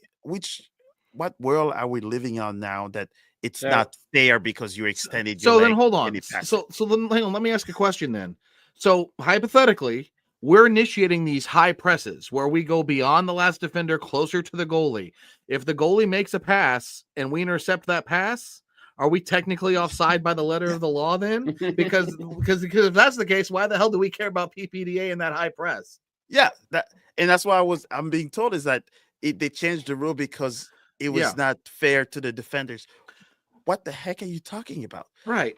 If it was, for example, if he had his arm, behind his back, and then Yeah. he turned and then the ball kicked him, Mhm. hit him, and then the ball deflected, I would have said, fine, that is a deflection because Correct. it was not Correct. a pass from the Right. defender. It was an action of his own doing. Dude He was just turned. extending to try to get the Well, ball. He took 2 steps before he slid to make the play on the ball. Yes. What part of Yeah. that is not deliberate? No. So the thing is, and I mean, they say it was a deliberate motion. Yeah.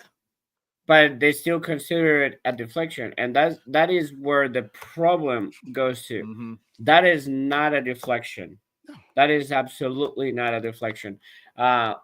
I get when someone takes a shot and because they're trying to block it, they extend their leg and hits their leg, goes somewhere, and the player in offside position goes and takes it. Yes, that's a deflection. Yep. That's an offside. I'm okay with that. Yep. But the distance from the pass to the defender, there's more than 15 yards of that. So the time of reaction is big. Like you said, he made 2-3 steps and then reaches to block the pass. He in control blocks the pass and sends it where he wants it to send.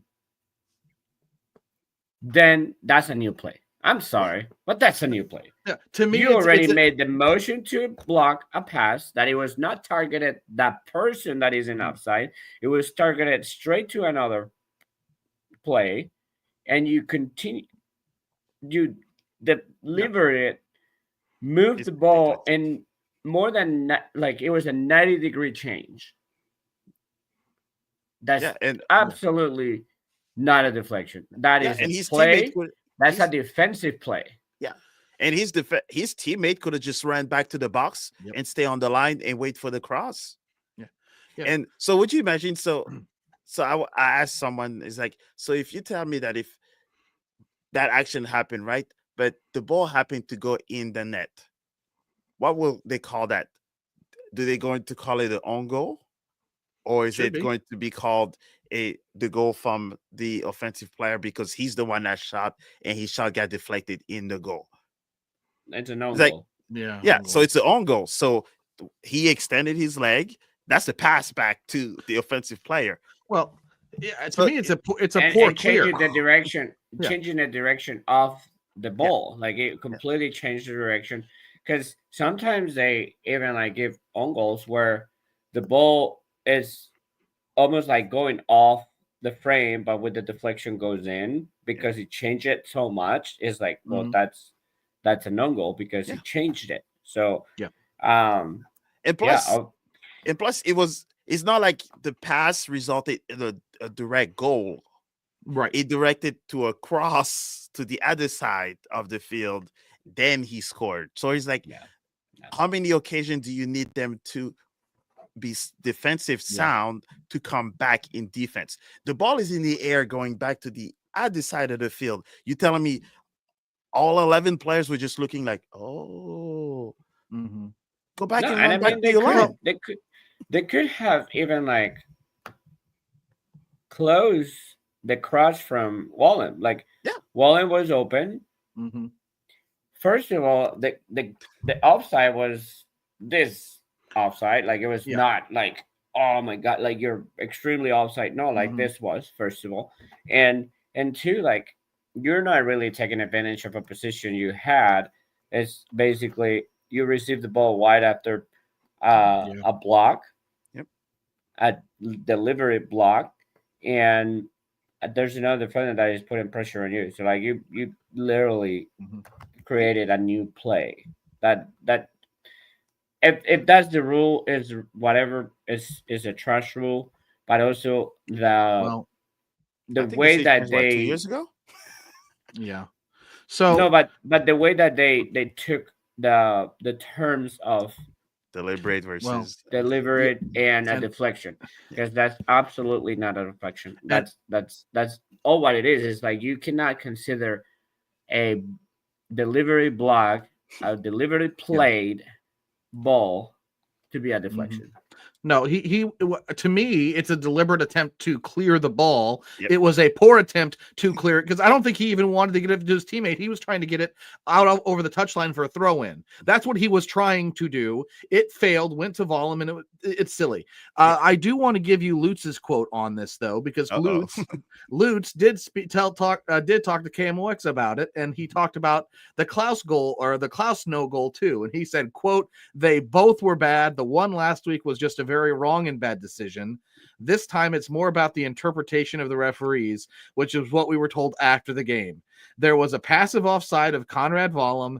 The pass was not directed to Vollum. It came from the Vancouver player, but this is the moment when you have to look at it. The referee has the opportunity to decide what he feels in that moment, and it's unfortunate that it happens twice in a row, and I thought it was the wrong decision." And to all of your guys' points, the problem now is just that this rule gets even more complicated because you have to have that try to define that gray area between what is a deliberate play and what isn't. That's the problem moving forward, in my opinion, with this whole mess. I mean, if there's a similar play, but because the player doesn't slide to block the ball, but it does a bad pass, right? Yeah. Or a bad clearance. Yeah. And it lands on a player that it was offside originally. Are they gonna call it offside? I doubt it. but because he was on a slight motion and was whatever crap they said, because it's definitely a play made by the defender. Yeah. That Yeah. was a Yeah, that because was if he would have not touched it, Klaus would have received it right Yeah. in the box. right. So it's like, which are they need. I understand they're trying to make rules, but I think it's one of those things where they started to bring too much, like, and I think we've talked about it in world football in general, right? There's people that are starting to add way too many rules to the sport. We have VAR, we have this, we have that. The game used to be 90 minutes. Now it becomes 120 minutes because somebody has to look at the monitor for 10 minutes or they have to stop it for all.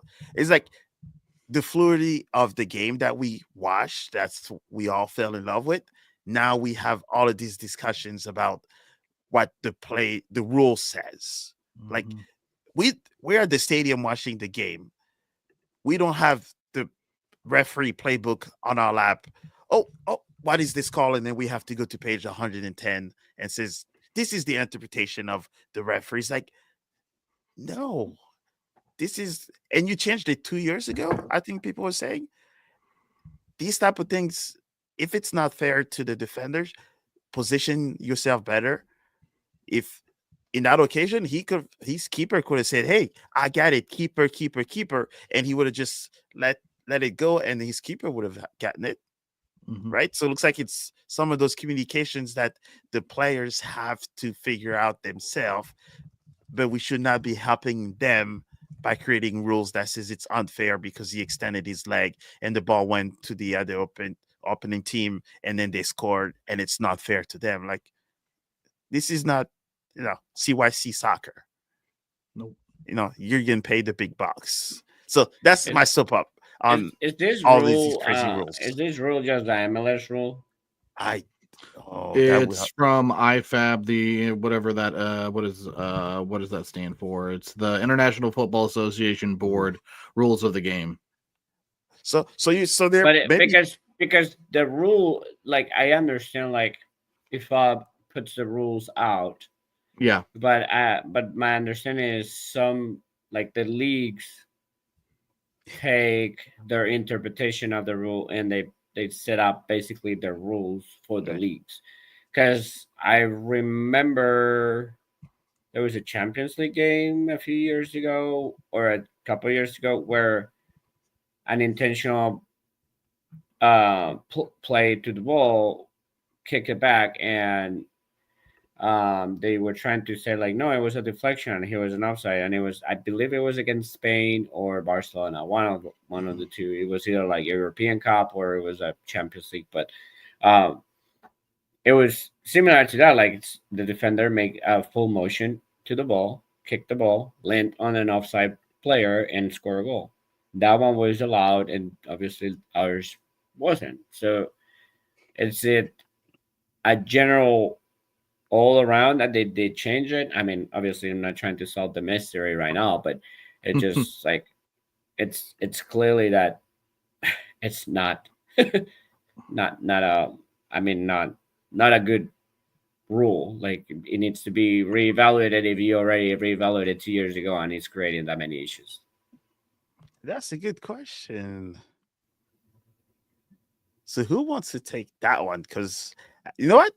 Oscar said that the game was a dual game and he was not so exciting about that game. So what would you have said if that goal would have went in, Oscar? I mean, it makes it a good game. Like, I mean, it definitely brings a lot more to the table because then now Vancouver doesn't want to be behind the score line, so Vancouver is gonna put more effort into the attacks. It's gonna try to bring the game back to 1-1, and it could create spaces for City, or City could have either, like, trying to go for the second goal, or knowing Olaf, they will sit in a low block and park the bus and let Vancouver drill us with crosses in place. So I think yeah, it for could have make it better, but at the same time,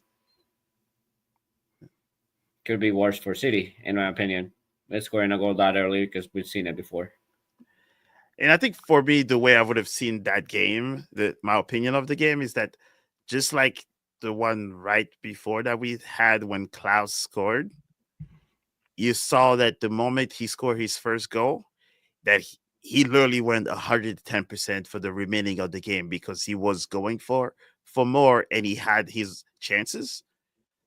But it looks like that one was like, it's another dagger. I was like, crap. Our season is already not going the way we want it. We cannot score goals, but when we score goals, they are being recalled, and then you kind of take that, that out of you. Yeah. And I think that's almost, you could see it on the players, right? One of those moments where a little bit of that frustration was shown after that goal was recalled, because it's one of those all-ish moment. Here we go again. Mm-hmm. We do everything. We cannot create our own chances, and when we create our own chances, something. So They're so taking it. so that's 100% why I left the game, or left watching the game, feeling a little bit more positive, because of exactly that, right? You have that feeling of the world is against us, right? The refs are going to call everything we do back. They're going to call every foul on us. We're going to get sent off, whatever, all this negative energy. And it's so easy in those moments. And even last year, probably we would have seen heads drop. The club quit. At least in this match, I felt like even after that, we were still trying. Now, did we generate good enough chances? I would argue probably not. I mean, based on XG, we only generated one great XG chance the entire game. More than half of our chances were average or poor. Hebert and Baumgartel were two of our three top XG players in the game. Your defenders, that's a problem. So I think, but at the same time, on the flip side of that coin, we had 5 high recoveries. So our press was working. It's our second highest amount of high recoveries this season. We had 43% control of the field, our second highest of the season. So it's like, I think for me, I left it, regardless of what happened with that goal, feeling like there are positives. There's things to improve on, yes, but there's progress. We're starting to see our high energy. We're starting to see the mentality of these players grow. And I am optimistic going into LA, and we'll get into why later. I do agree with that. I still think the game wasn't the greatest game for neither or. I rewatched it earlier. It was not. but at the same time, I do see progress. I do see coming from the not putting their head down because of a disallowed goal, to not allowing too much of Vancouver, and to, like you said, that the high press was a little bit better, the energy was a little bit better. So yes, like, we have been improving. Like, Columbus game was an improve from the one, obviously, against the Furniture Mall one, and then this one, obviously, a little bit of progress from the Columbus. We didn't concede a goal. We didn't let Brian White destroy us like he normally does. So that's great things. But here comes my putt. Did we win? Nope. No. Are we happy with a point? We shouldn't. We're playing at home. No. And we all know that MLS is a home league. Yep. You win your home games and you make it far enough in the stats. So that's where I'm going with, where Vancouver was happy to just have a tie, because knowing that away games are tough. If you don't put too much effort and you get a point as an away team, good. I think Columbus was doing the same thing 2 weeks ago. Only the only team, or maybe the second team, to keep them at 0. Second team. Yeah. They had their second lowest expected goals output against us, just over 1 in that game. But ours was higher at halftime, right? I think that's when I was watching the replay. So, which was kind of interesting. So I think especially where we stand as St. Louis fans, those last 2 games, the Columbus and the Vancouver, looks like we've matched almost match and stepped up against the teams that were stronger than us technically on paper. But I think that's when we get to a point to where we always say in soccer, right? You're supposed to win the games you're supposed to win. And then when you play against the top teams like these two, you find a way to have a good performance. And I think that's where we are so low in the table, is because technically Austin, we should have either tied them or beat them. They were at home, they were defensive. So I think it's one of those things where they showed us enough progress with who we have on available to play. And if these guys can play against arguably the two best teams in East and West and keep them to that scoring timeline, that means the next games, there's no excuse that we go back to pre-Columbus. And two things. One, South End supporters in the chat, they are right on the money. We've 2 games in a row we left it up to the refs. I could not agree any more with that. So we've got to do more to put the game in our control. And Mo, Oscar, guess who agrees with you about results? Your friend Lutz. Because on Sunday, he said it's about results at the end of the day. You need to win games. It's great to have a nice stadium. It's great to have brilliant training facilities. And it's also positive to have some good players. But you've got to win games to make people happy. And we have clear goals, and that's what we have to work for. So I think, again, lip service or not, the man on one of the men in the key positions of the club seems focused on results. Yeah, he seems to understand what it needs to be done. Yeah, right. But he also doesn't bring the things. So he understands the what, he doesn't know the how to do it. There you go. What you're saying? Like, yes. I think like he thinks like he's bringing the hows, but the hows are not really working in his favor. It sounds like it's the organization issue. Sounds like, because in order to bring what you need, you also need the money, or you need the approval, or it almost looks like he's bringing in the personnel that, one, knows, and two, that he can afford and do with what he can do with, versus other teams we won't name that either have established owners that have cleared all of their debts from purchasing their teams a decade ago, so now they have money to spend. Or is it not the willingness to spend just yet? Because I think that's where we also keep finding ourselves, right? This is year 3, right? And we love to compare ourselves to the MLS 1.0 teams that say, hey, they just spent $8 million or they just spent $10 million. Well, yeah, of course. They've had the team for 30 years. They've cleared their debt a long time ago. And some of them have 1, 2, 3, 5 investors or owners. LAFC have celebrities, for God's sake, right? Right. San Diego have celebrities. So if each of them can put $1 million, there's your $5-10 million for the player. Yeah, I mean that's the difference. I mean, the only team that we could compare and say like, "Hey, we're not doing what we're supposed to do," is San Diego. But you just nailed it. It's like they have celebrities on their budget. They have the Prince that not only has the connections, but he has the Dream Right organization. So that means he literally has a foundation all around the globe, right?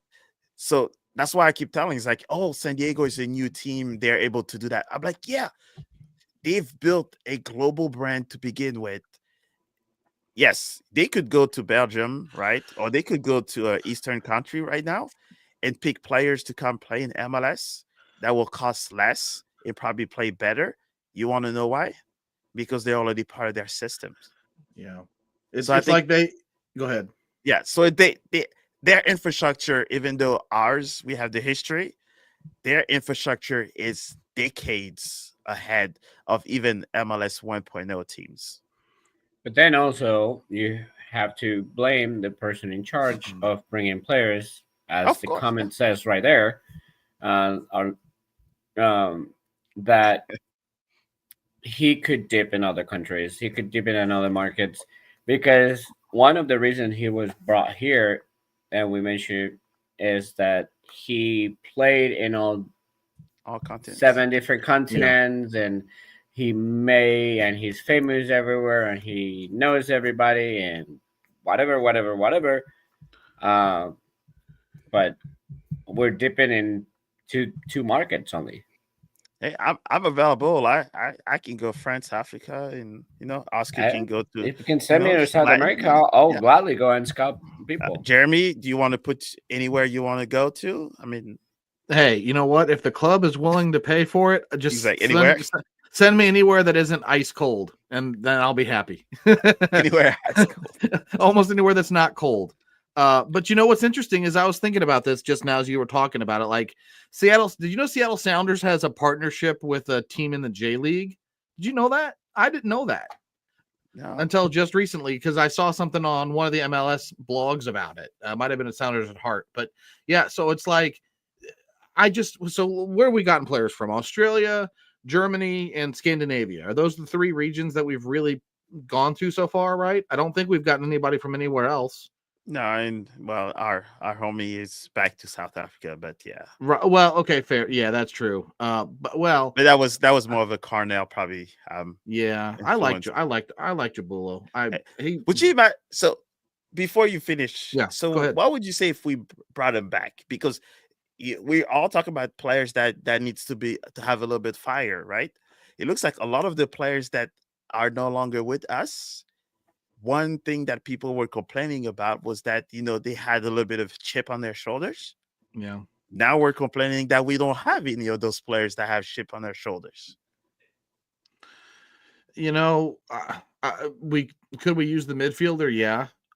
Would he work in Olaf's system? Would Olaf rate him? Probably Too big not. of a questions. But we've got the thing is the bigger problem I have is we have 2 roster spots. We have a senior roster spot and a supplemental spot open right now, and the transfer window is open for 2 more days, 48 hours or so, roughly, or probably closer to 36 now. Bottom line, doesn't matter. This is the opportunity in which you have needs. What are we doing? And I'm not going to. I won't get into some of the things I've heard and from different sources because I respect those guys and what they're doing and what they're talking about in their discords. But some of the things I'm hearing that are not vetted raised some serious concerns with me about the business this club is doing. And again, we may hear things and things come out after the window closes, but all I will say is that from what I've heard, there were at least 2 deals on the table, and neither of them are being done. Yeah, I heard some of those chatters. Yeah, and I haven't heard any of them, but I've seen the chats on the Finnish guy, and I was like, why were you gonna bring me that guy that is injury prone and he has 0 stats this year, like 0 stats, like no goals, no assists, like why? Oscar, you don't want to hear about the other ones. No, I'm sure I don't. No, we'll save you from those. But I'm sure I don't because it's like everybody in every other chat, like there's like bring a South American, bring a Brazilian, another Brazilian at least, bring a Mexican player, bring an African player. What? Huh? Who are the Brazilians? Who other Brazilians? Yes. That we have. Who are the Brazilians that we have in our team? The best 2 that they're performing right now.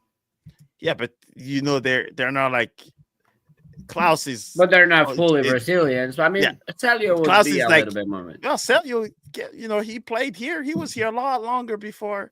He played high school here, college here. Mm-hmm. I think he was one of the fine of the. When we look back in St. Louis history and all that, maybe if I say it too early, but he'd probably be one of the gem or the fine of St. Louis because he could have gone almost anywhere and probably still be the Celio we're talking about. And he's like one player that no one can duplicate in the team we have now or the past 3 years. He's like he's on it by himself. But that's just me, I think, for that part. But sorry, Jeremy, go ahead and mean, yeah, continue. Oh. That's No, I just want to. I would just like to see some kind of business, something happen, because I think we're clear, regardless of if Leuven comes back or not. I think the start to the season has revealed this club does have deficiencies. If we're truly to play the style of football that Olaf wants us to play, we've got to do something. And sadly, it looks like we may end up having to wait until the summer. And if that's really the case, with still weeks away, Berkey probably 2 weeks away, Kessler out, I'm hearing up to 8 weeks, depending on how long it takes him to get back in training. I have some serious concerns about what this team is going to do right now on a clip to get 34 points, averaging a point a game, with some tough games coming up before we get into that stretch of, I think it's 5 games in 21 days when Open Cup play starts. So it's a problem. But that's what City 2's for, right? you run out of loans, and then Right. Yeah. yeah, no. yeah, Leave our guys alone over there. I love the City 2 guys. That just makes. I mean, in the entire world, you cannot find a player that adjusts your budget and is good enough. At this point, you're doing something wrong. I know where you're going with that one, but yeah, I think there's plenty of other markets that you probably could get. Because I'm isn't it assuming the Tulsa? three. I think FC Tulsa from the USL got a player from South Africa. They just butchered their record fee for a player, and they're in USL 1, I believe. So yes, some players are available.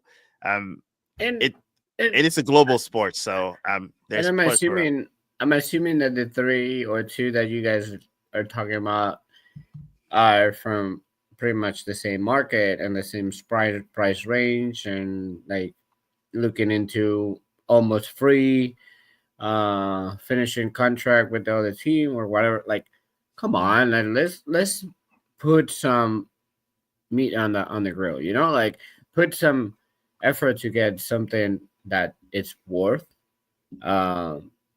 Even just let's rattle up the MLS market the way that Columbus did. Well, going getting Gastak out of nowhere and taking it from Philly. Let's find a player that we can take from another team. Give him a good offer. That's when the money comes into play, though. Can you show up the? I think what the range for those players so far was around the 4 to 12 mil. Do we have? Yeah, but I mean, Gastak is willing a decent price range.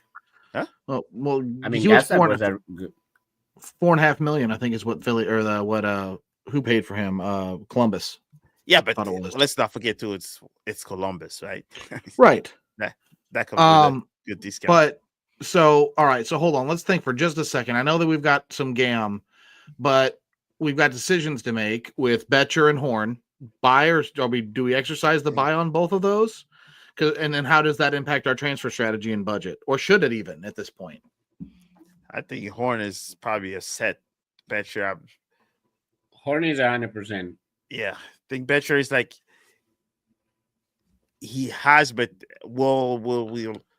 are we going to give him enough time to show what he has? Because we know Klaus will have the majority of the time. Will he be able to perform with the time he's given? I think I agree. Horn, you buy. No, I have no question about that at all. He fits the system and he's a good player. He's flexible, can play a couple places. If we buy Betcher, and I think we will, I hate to speculate, but if we buy Betcher, I almost feel like we will move on from Klaus. I know they're two different types of players, but I just don't know with him and the price tag and the DP label. I don't see us bringing Klaus back as a DP. And I don't know. I don't know if the two will be linked or not. Because if we're truly a budget club, where will we spend? Yeah, and how? I think probably the one that unfortunately we'll have to say it's more like Nielsen, the DP spot that he's holding. that will probably be the hardest decision that they will have to have, because on paper, he's top class, but injuries and all that has not helped, and he's holding a DP spot, which is very expensive, and we rarely do. MLS teams rarely do it for a defender to begin with, and we are doing it, and he's not producing. Unfortunately, What's the contract on Nielsen? Anybody knows? Nilsson, give me a moment. I can tell you Should when his be almost contract done, right? Because expires. he's been here from the start. Nah, he's still got another couple years left on his Ooh. contract, I think. Let me look. I'm looking it up right now. So Oscar, so to answer to Drew's question here, so what position do you want the most if they ask you? I mean, it has to be an attacker. I think I always, since the beginning of the season, I think I said a right winger would be a priority, because we don't have a natural right winger. We have Rasmus Alm, like we mentioned millions of things about him. Him healthy, sure, but you always need another one. Right. Mm-hmm. You need that second one that either is on the bench or is the one that says, Rasmus Alm, sorry, but I'm better than you, and I'm gonna be the starting one. And Rasmus Alm is the backup. And then it comes to the point that, okay, so you get rid of Rasmus Alm because of the injuries. I love the guy and all that, but it's not gonna work. Then you bring another one. It's just like that position lacks of a lot. Tatlan is not an attacker, natural attacker. He's good attacking, but he's not a natural attacker. So I think right wing will be the position you want to get the most. A lot of people would say Klaus, also a center forward, and I wouldn't disagree. But at the same time, my biggest concern is not with Klaus, because just the system doesn't help. Mm-hmm. If we change a little bit the system, I think Klaus would have 5 or 6 goals this season. I think he works too hard, because in my opinion, he has a good form. Yeah. He's playing well. He has good touches. He gets in the box better than he was playing last year. With Columbus, both the goal and the miss from the header, he was in a great position. So he has had chances, but if the system it gets better for him, that's what I believe you should do. That you should work for what works better for you, center forward, to score goals. Then he would be a little bit higher. So I wouldn't be that concerned with that. And then going back to the Betcher, it hurts me for the guy, but I don't think we should keep him. He showed a little bit last year of what he can do, but at the same time, I think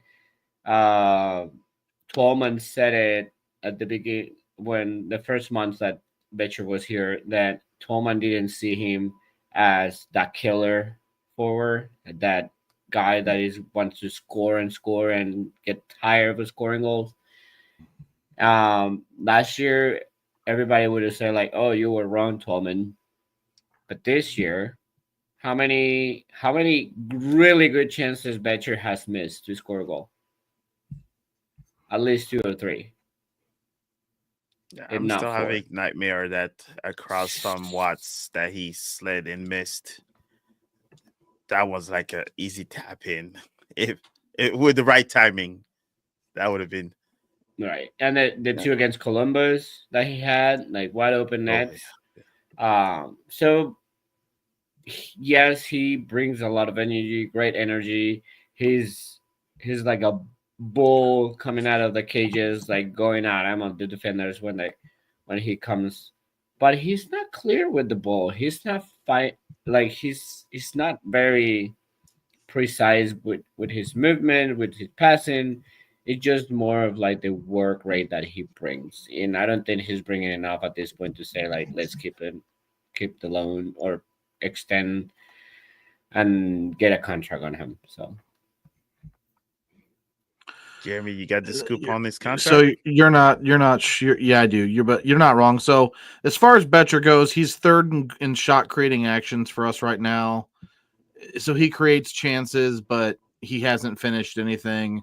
As far as Nilsson goes, Nilsson's under contract through 2026 with an option for 27. So we got 2 years. Yeah, unless we buy him out, which I know you can buy out 2 players a year now, but I don't think we'll buy him out. The players whose contracts are up, they still have options for next season, but are Klaus and Durkin. Berkey is up with no option. Kessler is up, but does have an option. Alm, his contract is up as well. You've got the 2 lone players. Blom, his contract is up. He's technically still under contract with us through the end of 25 with a team option for 26. Morales, his contract is up, but we do have an option for 26 on him. Nukvi Thorson, who's on loan. Volum's contract. Lunt is a free agent after this season. Also looking at Jaden Reed, Akil Watts, Michael Venzel, and Josh Yarrow, all with player options for 2026. That's gonna be some business. Or team options, yeah. Yeah, so they have to move a lot of budget, but with Nilsson, I would if I was in charge, I would probably try to sell him. You probably will have to either buy him out. Who's gonna buy him? I have no idea, because with his injury prone list and everything, like it will be like a lower team, or like a relegation team that will try to get a good defender for experience or something like that. So it's tough on that end, and I'm not sure if he would lower his salary and buy him out of the DP spot. So he will have to that DP spot will have to be cleared. So he's not a DP. He's a max TAM player. The only 2 DPs we have are Hartle and Klaus. Oh, all right. So then he will still have to take a cut if Yeah. So we've got Klaus and Hartle as our DPs. Berkey, Kessler, Leuven, Nilsson, Ostrak, and Toyshirt are all TAM players, and then Durkin and JGR are U22s. Yes, so those are almost free money to that point. Yeah. I mean, we have, obviously, with all the respect that Lewin deserves, but we also have a very pricey player where in 2 years, unfortunately, have to deal with all these situations, but is also a player that he hasn't been in the squad and either or performing or either not present. So it's unfortunate, obviously, and nothing. I don't want to come out like heartless or anything. I'm just saying, like, the facts that it's another player that has been getting the high salary with not enough for show and for different reasons. But yeah, I mean, Rasmussen and Nilsson, things have to change. Obviously, Rasmussen, I think you said it contracts up this year, so I don't think there will be any renewal. I don't think something mad would have to happen to have Rasmussen sign again. But see, we're glad that we're not sporting directors. We won't have to make that crazy decision, because yes, there's some of those choices where it's it's outside of the field situations that have to come into the business, and luckily we don't have to make those decisions. We can only stipulate and just think. I mean, I wish I could do it. Yeah, I don't know. I mean, those are the. No, I mean, I want to. Like, I would love to be a sporting director for a team. Yeah, you're the boss. The only thing is, like, a lot of those guys, like Reed and Watts, and those supplemental players are only hitting at like $74,000 a year, and I am saying only, right? But, but I mean, so budget. I'm not super concerned about that part of our budget. I'm more concerned with the, this idea that Lutz has said it. Olaf has said it. We're not the team that's built with one star player that's going to score goals. Is it bad that I want that to change?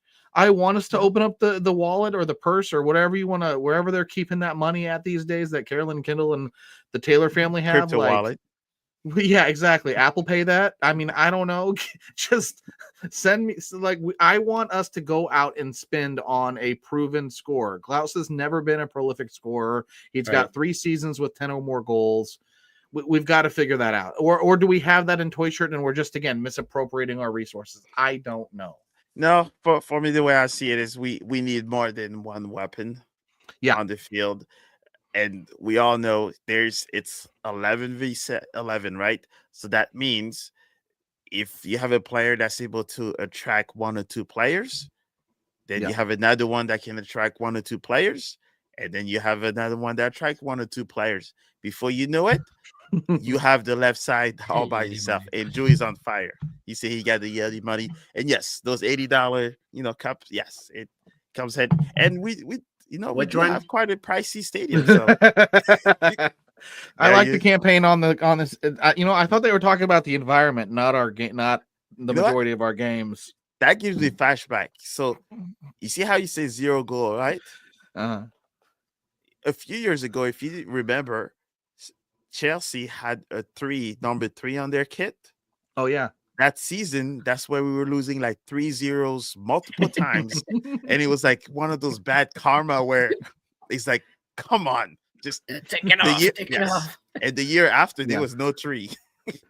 So I don't know if this cup might be banned or something, or it's not working, Yeti, if you're listening. But we gotta change the 0 to something else. Yes. Yeah. But so I guess the final is, so it looks like attacking players is it. Hopefully there will be some spending either towards the end. Hey, Lutz has surprised us the past 3 seasons that he pulls things out of anywhere, So maybe he has something for us like he did last year. Hopefully something positive. Good. Well, we felt pretty good at the end of last season, right? So I think it's maybe one of those situations to where we will have to see where the upcoming weeks. And with that say, we have a schedule that's not so nice to St. Louis whatsoever. Not only on the traveling side, but also the teams we're playing. So they're going to LAFC this weekend, and then after that, Sounders. Then we have the U.S. Open Cup, which St. Louis, you all complain about not being in the U.S. Open Cup. Now the team is on it. So if the stadium is at 17K again, no one should be able to talk about not participating. That was, I thought I'd just say that as well. But and the next one is St. Louis, San Diego's coming to our house. And then that blue team from Kansas. Yeah, they don't count yet. I'm talking like those four games. Okay. How do you guys feel about these 4 games? LAFC first. Okay, so LAFC, I think if we're gonna beat LAFC in LA, this is the time. True. We beat the other LA team. They're not the toughest team right now. They're not in great form. Mm-hmm. They're not that explosive attacking team that it used to be last year. They're obviously getting new pieces that they're getting used to use, like the young Ordaz and the other young one that scored a goal this past weekend. So they do have great pieces, but at the same time, I don't think they're the strong team that we're used to play, especially on LA. So it could be something if we could progressing and keeping solid on the back that I think we can handle what LA is gonna throw at us. It's just the part of like, can we actually surprise them and score a goal? It looks like so yeah. Go ahead, Jeremy. Let's how have you talk about LAFC? Oh no, you're good. I'm with you, Oscar. I actually of the next two games, I do think this is one. While I don't think we've ever beaten LAFC. I think we've got one draw and 3 losses against them, and we've actually never scored a goal against them. I don't think either. Looking at our score, looking at the score lines, it's 3-0 loss, 1-0 loss, a 0-0 draw, and a 2-0 loss at Energizer Park. But they lost Bogusz in the transfer window. They've lost a few other pieces. They've given up the 4th most goals in the Western Conference. They've allowed 14 goals. They have a manager who just recently announced he's stepping down at the end of the season in Steve Trundolo. So I'm actually fairly optimistic. They've only got 2 wins in their last 5, and one of those was against Kansas, I believe. The other one I forget who it was. It was San Jose. Yeah. So I'm optimistic. I really think we could go in there and get a point from this, and if we play. I would almost be willing to say if we play a little bit better than we did against Vancouver in terms of creating chances and finishing them without the ref blowing them offside, I'm gonna say I'm optimistic that we could go in and get us and steal the points from this one. I would like that. And it's like, and then the next one is Seattle. We beat them this season. The first one. So how you guys? You think will be one of them that we have to get back? They're going for payback, or we're on the road as well, so we're not the best on the road team. Back to back on the West Coast. Thoughts? So that one, I don't have hopes. We never perform well on turf. Our games on turf are awful. Seattle, I think, unless they're still in the same way, the Seattle that we faced in City Park or in Energizer Park was the Seattle B team, basically, because they had so many injuries at that point that they couldn't even put a full squad. There was something that happened. I remember that it was like and they who was also even like Cameroon. and even like the coach was sick or something like that. So they had a lot happening that week. We only beat him 1-0 with, obviously we know, the amazing goal from free kick from Lewin, and then stopped counting because we didn't do anything else. So I don't think Seattle would be a good game for us. It's never a good game for us. We're gonna play to defend the same way that we did against Philadelphia. That didn't work well. That's what I see. I don't think I'm not positive to that one. I don't think Seattle would be as easy as permissible as LAFC. I've no faith in going to Seattle and getting a point. We've never gotten as much as a point from Seattle. We've been outscored 5-0 when playing at Lumen Field.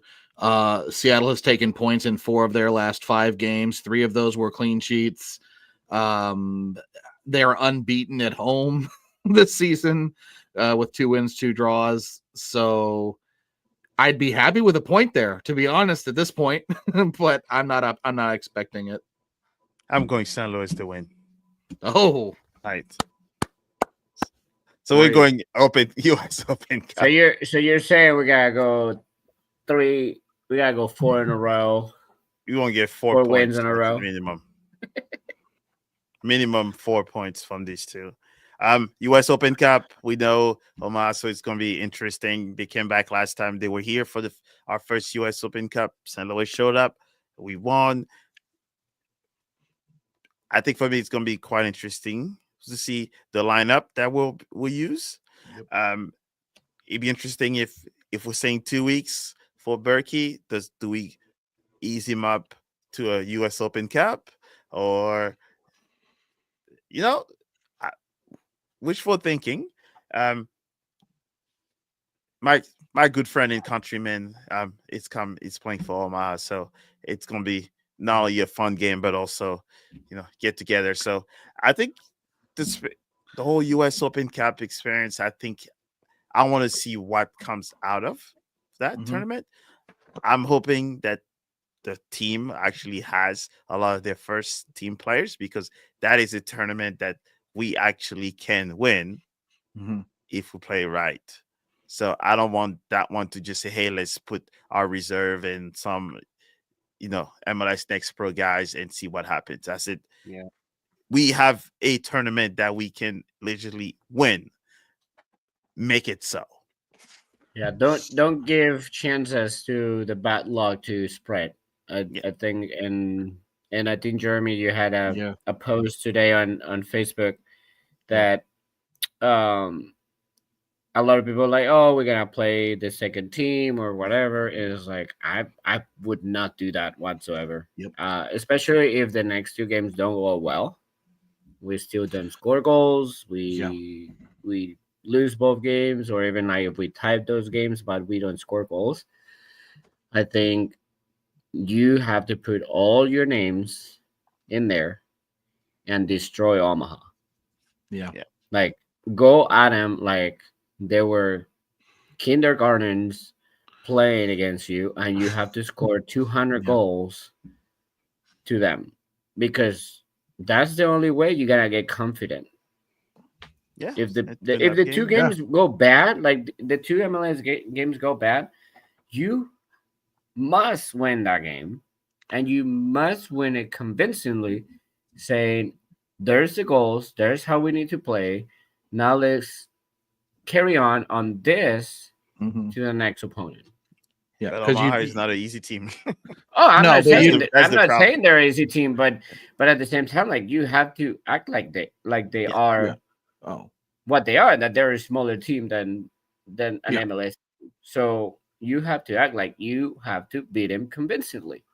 Yeah, because what you have them, then San Diego, then Sporting, then I don't remember what's after that, but then probably the next Open Cup, and then Colorado. Right. Well, and so we could end up playing Minnesota twice in quick succession, because the other tie in the Open Cup that we would the winner we'd face is either going to be Louisville City or Minnesota United. So they're salivating. but to your point, I'm with you, Oscar. You've got to. That's where you've got to prove a point. Honestly, you know what? I'd almost say no matter what happens in the next two games, win, loss, draw on either of them, 0 points, 4 points, 6 points, 2 points, whatever. You've got to, especially if you're going to try to draw a crowd and have St. Louis be behind the Open Cup, you've got to do it right. I do have a question for both of you, though. Speaking of the Open Cup, because it's something that I was going to post and ask some folks on social media. Haven't got around to it yet. So last year, I forget, it might Oscar, was it Santos that partnered to get those Save the Open Cup scarves made? Was that you guys? So it was an original design from someone in our group. Okay. But it was not like anything for partnership or anything, but yes, it came out of one of our members. So I have one. So this is my question. Is it bad juju, bad luck, or taboo to bring that scarf to the game? Because I still want all of MLS in this tournament. But I don't think so. I mean, there's still talks about they're still kind of like boycotting the League Cup, and like they're still protesting for not having a full commitment on the MLS. So I mean, I don't see why would anything of that. Like we still believe in what we believe. I mean, I'm happy we're playing the Cup. If you ask me, I'm sad that we're not playing the Leagues Cup. Yeah, you want to play all the I like soccer. I like to watch soccer. I like to watch good level soccer. And if you, I mean, I respect the history of the U.S. Open Cup and what represents. But if you put me to choose it between a game against Omaha and a game against America or Leon or Pachuca or Monterrey, I'll pick those. Yep. Makes complete sense. Yes. I'm in between, just like Oscar said, for the other stuff, right? Yeah. I'm like, Yes, that would be cool because maybe don't have their history behind it in US Open Cup, but yeah, I think that scarf still makes sense because it's not everything. Every teams that's still playing is they're still Yep. cherry picking.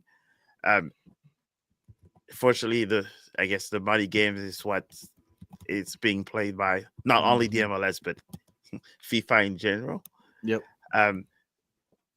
But it is still save the cup, right? They still have to put a much bigger purse in it. Yeah.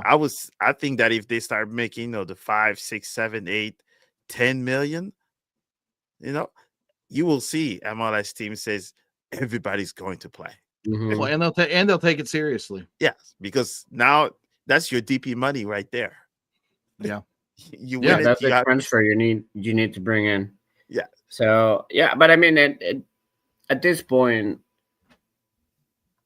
I do say City has to play the U.S. Open Cup to win it. Yep.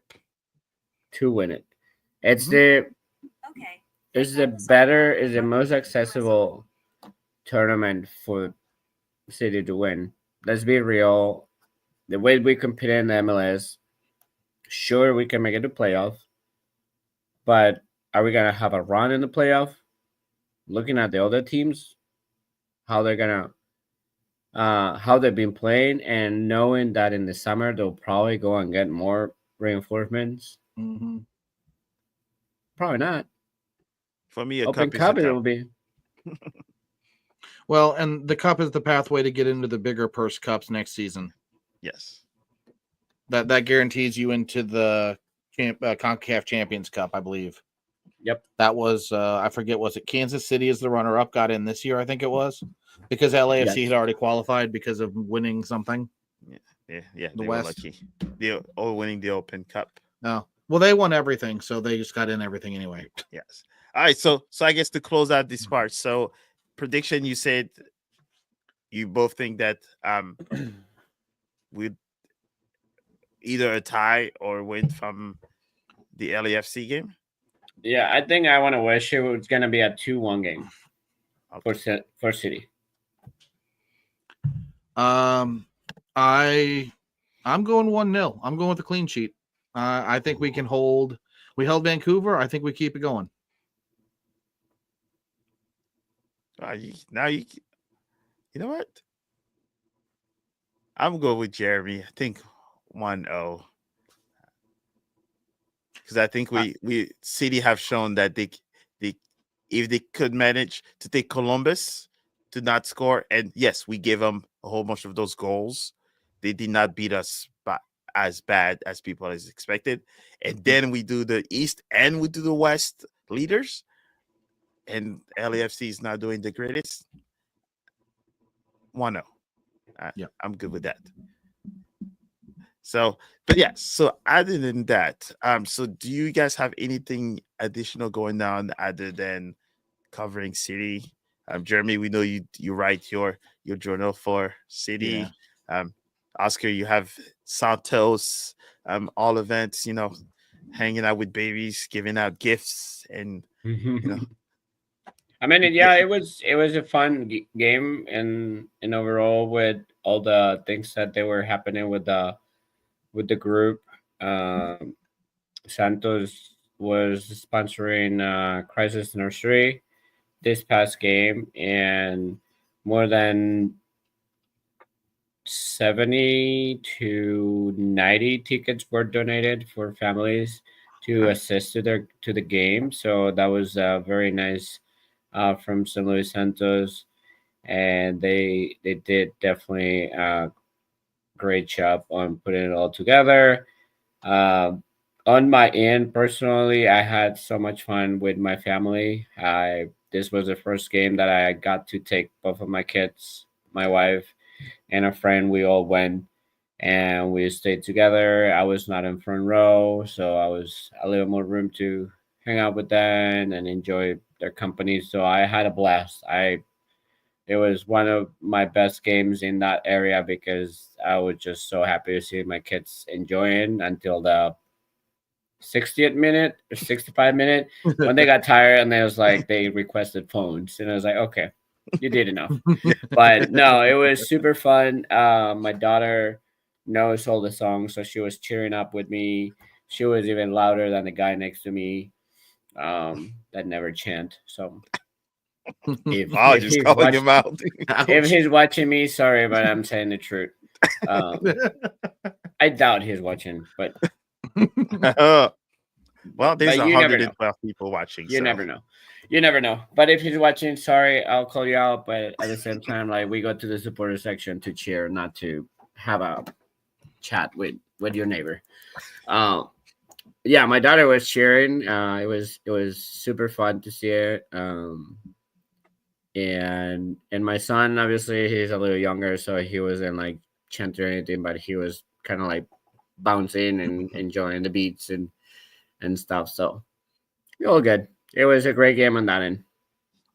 look at that, That is fantastic. Jeremy. Yeah. So pretty Oh. much anything. Good. Oh, no, I mean, I'm bummed I didn't make the last match. Was not able to be there. But counting down till Open Cup games. Have not been to an Open Cup game, so a new competition for me to witness in person. So I'm excited for that. But outside of that, just still doing some writing. Probably gonna fire out some takeaways from the weekend for either tomorrow or Wednesday, and then have a preview later in the week once we get the press conference from Olaf on. I think it's Friday again this week because we play Sunday night soccer out in LA. Yes. Can someone, I'm not saying you, Jeremy, but just communicate with What anybody. do you mean? If someone can ask him, why did he take 10 minutes to show up to the press conference? Oh. Every week. Mm. 10 minutes is if you're lucky. It's normally like 25 or 30. Last week Right. it was more. Last week Alfredo was in and out in 5 minutes. Then it was like, all right, well, Olaf will be here. I think. Did the stream freeze? No. Yeah, I was messaging Jeremy. I was like, so what's happening? Is this starting? He's like, oh, it started early, and now we're waiting. I'm like, what do you guys mean? So I actually missed the half of it because I went to Crown Candy to get a shake. Yeah. So Hey, you were smart. No, I mean, I left the practice and I got my notification when we were leaving the area. We were like, press conference now, and I was like, oh, I wonder if they will say something that we were here. So I kind of like tune in a little bit, and then when the first 5 minutes that I went, I'm like, I'm turning it off. I'm not. I can't. Like, this is ridiculous. Yeah. It's not like it's brand new information that you have to show up to a press conference. No, well, the only thing I can wonder is if he's got other media obligations, like with the networks and stuff before. I don't know, because I will be fully transparent. I do all those press conferences virtually because my real job, I don't have the flexibility to be downtown. But if he has another things to do, then don't schedule a press conference to that point.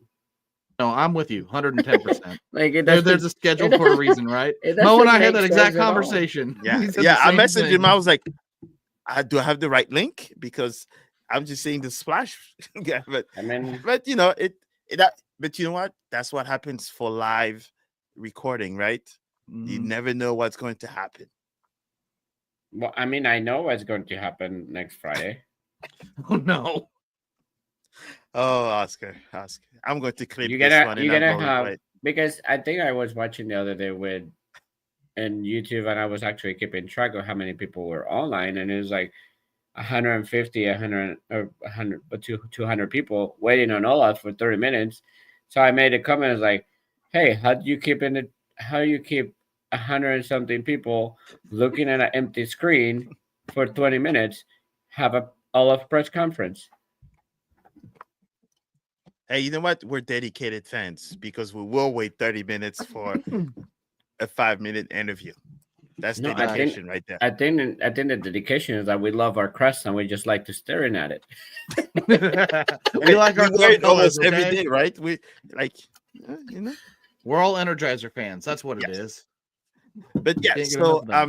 and also want to give a big shout out because I think we have 112 people watching. That's like the most that we've had. And yes, it's 2.5 hours.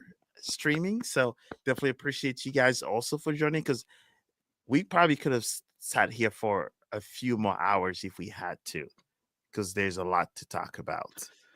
But Yeah. definitely appreciate you all joining. So make sure you do the usual, like, subscribe, and make sure you tell a friend to tell a friend to tell a friend to tell a friend that Top Corner Talk is every Monday at 9 p.m. Central Time. You want to start the week the right way, have great opinions. Nothing is determined before. There's a little bit of stats, all opinion from people that love the team, that love the sport. And, we're just here to talk. So if you're interested on posing your question live, send out a comment, send them a DM. Let us know that next time you would like to join, a few minutes, come and chat with us. The more, the merrier. And let's just talk football. Let's talk St. Louis soccer. And, that's how we do it. This is St. Louis City Podcast. Yeah, I think one thing I would say, like, if obviously seems excessive, 2 hours, almost 3 hours, or whatever. If you guys are the people that they're normally here every Monday, if you guys think it's too long, let us know. We try to get it a little bit better, wrap it up better. We're no Obviously, pros. we're working on getting things correctly. So Yes. just Now we have more shorts to share with you all. right. All right. Well, thanks, All right. guys. Yes. Yeah. Appreciate you guys. Have a good day, and we'll talk to you on the next episode or at Energizer Park on May the 10th. See you all. Have a All blessed right. day. Peace. Vamos City. Vamos. Let's go.